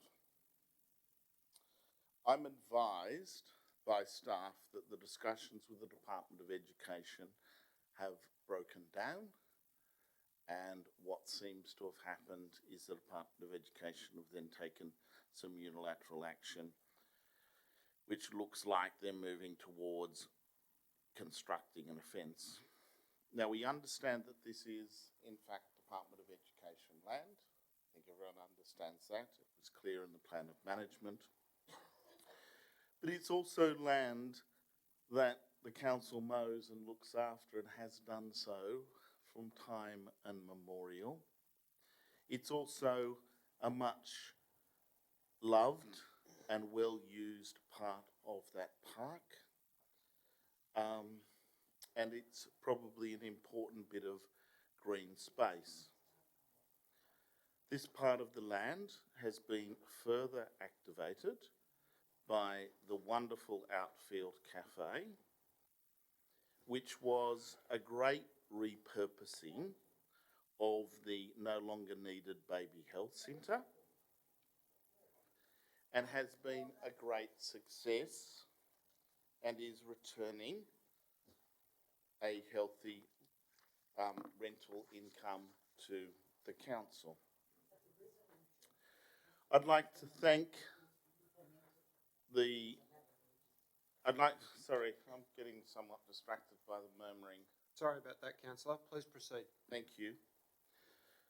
I would like to acknowledge and thank the member for Summerhill, Jo Halen, for her staunch support in terms of trying to find a solution to this issue. And I hope and trust the CEO will take a personal interest in this matter and get a solution that works for the school, for the community, and hopefully allows junior cricket to be played back on that small pitch. I request all councillors support this so that we can give a very strong message to the Department of Education that they stop what they're doing, they come back, probably at a senior level and what discussions have occurred, to try and find a solution which is for our community, which is good for the council, and which works for the school. I believe that that's an entirely possible outcome if wiser and cooler heads can prevail. I'm happy to support the motion and to second it, but don't need to speak. Thank you, Councillor Drury, for doing the work to prepare it. Is there anyone who wishes to speak against the motion? Councillor Passes. Well, first of all, I'm not for the school. As far as I'm concerned, for years, I believe that school shouldn't be there. It's a little jewel for a select few people. That I don't think there's any more than 50 students. And over the years, it has creeped like an octopus and spread. So that's by the by. The land is owned by the Department of Education. And I'm also aware, I don't know when the cricket started in Yeo Park, because... 28 years ago. No, it didn't, because there's a... Call the meeting to order. Councillor Passes has the floor.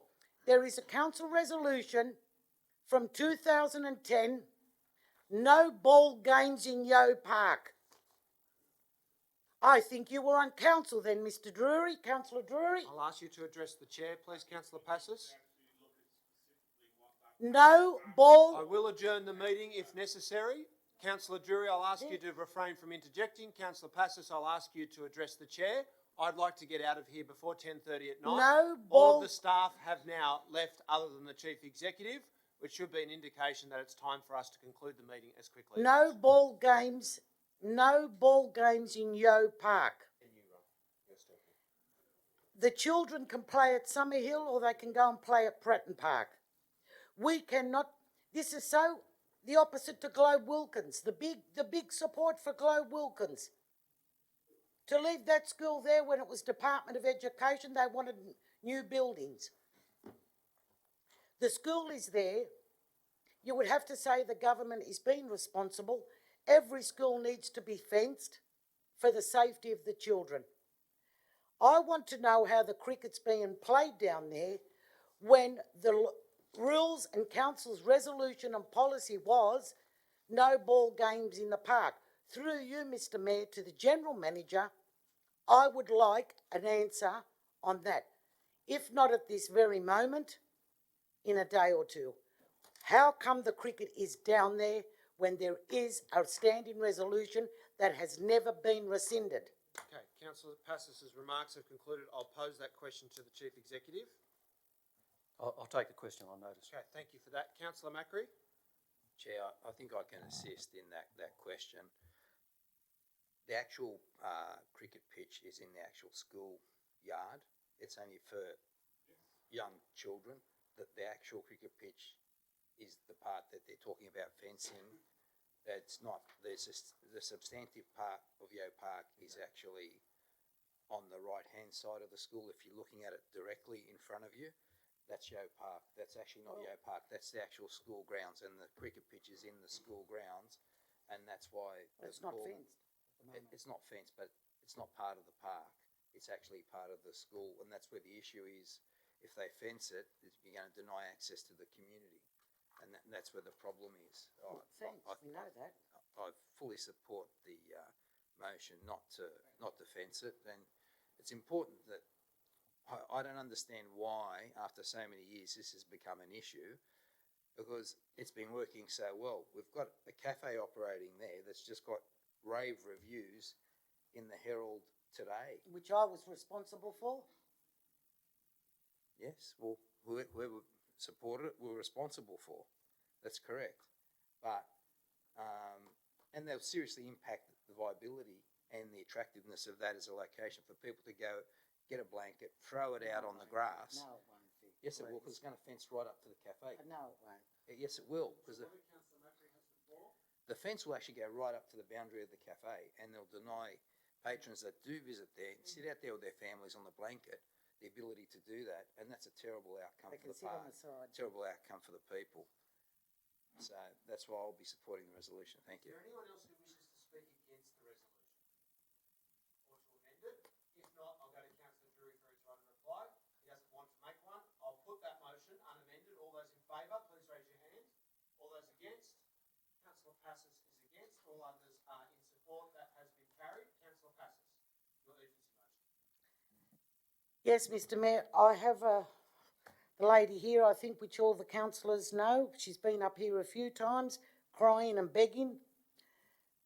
Council finally decided to implement changes to the netball courts to alleviate the suffering that she and her neighbours are going through. I think most of the councillors might have received an email from the lady. Liliana, if you don't mind, Mr Mayor, if you would just like to address council for a couple of minutes and let us know the latest. What I'm asking for is the resolution that this council passed be implemented as a matter of urgency. Thank you. Thank you.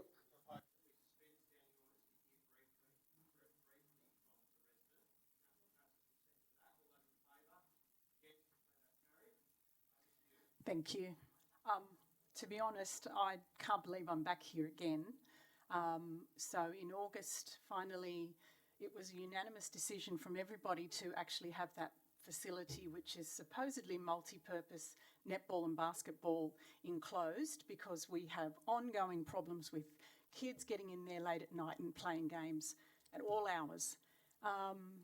So finally, that motion was passed, and then I have been contacting council over the last few months, just checking in to ask for an update. Because the facility is now open, the kids are coming. They're coming all through the day, which is fantastic. If you drive by or you walk by over the weekend, you'll see that it's absolutely packed with kids playing. But they don't go home when those hours are over. So they're there at 10 in the evening, they're there at 11. Someone might turn up, at 1 a.m. They're there at 6 on a Sunday. They're there at all hours. And that was why we were all asking for the whole facility to be closed in fencing. You just can't possibly restrict that access any other way.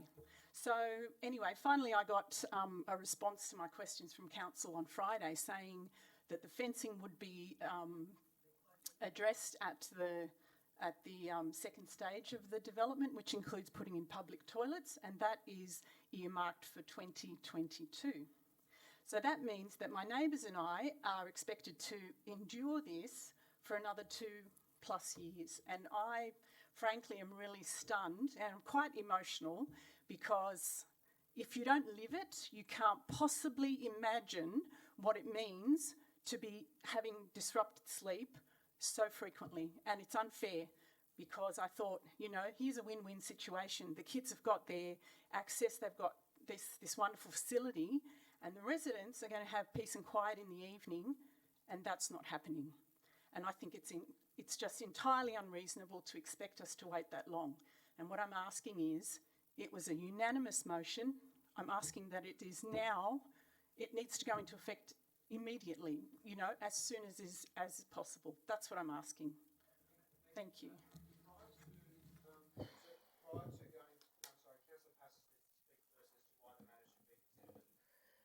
Well, I think the resident just said it all, and I'm pretty sure we can find the money. It's only 2 sides and a lock on the gate.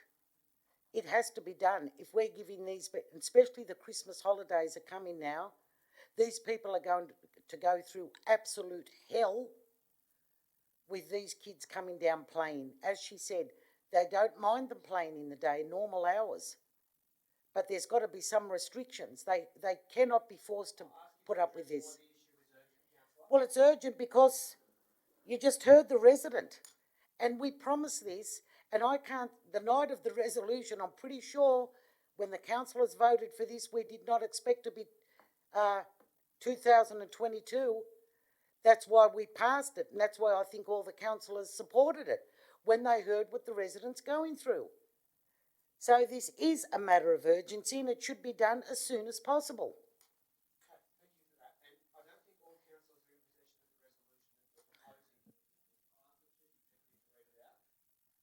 The proposed motion is that the resolution of council on the netball courts on Hawthorn Parade, Haverfield, be implemented as a matter of urgency. Thank you for that. Can I ask a question of the officer, the Chief Executive, prior to ruling on whether the matter is urgent? And that is, what is the officer's position on when the fencing will be installed? Thank you, Mr Mayor. I think there's been some confusion. Originally, the toilets were proposed for 2022. The fence clearly needs to happen before then. What we sought to investigate is whether both projects could happen at the same time by reprogramming the money and bringing the toilets forward. It would appear at this stage that that won't happen, so we'll need to put the fence up separately. And we're currently, I think, just about finalised quotes, and that work will proceed. Oh, good. So can I just get clarification when you say the work will proceed? Can you give us a rough timeline for that? We would expect the fence to be up before Christmas this year. Well, Councillor Passos, I think you've secured a commitment there in the public domain, which negates the need for an urgency motion to be moved. Does that satisfy you? Okay. Still move that motion? Councillor Passos has withdrawn it. No, we'll still move it, just in case we all pass out on the way home. I'm going to rule then, given the advice that we've received from the Chief Executive that the matter is not urgent. I'll certainly take personal responsibility for holding the Are we still on live stream? officers to Okay. for that commitment, which is that the fencing will be erected before Christmas. Thank you. I declare the meeting closed. Thank you. Okay, it was worth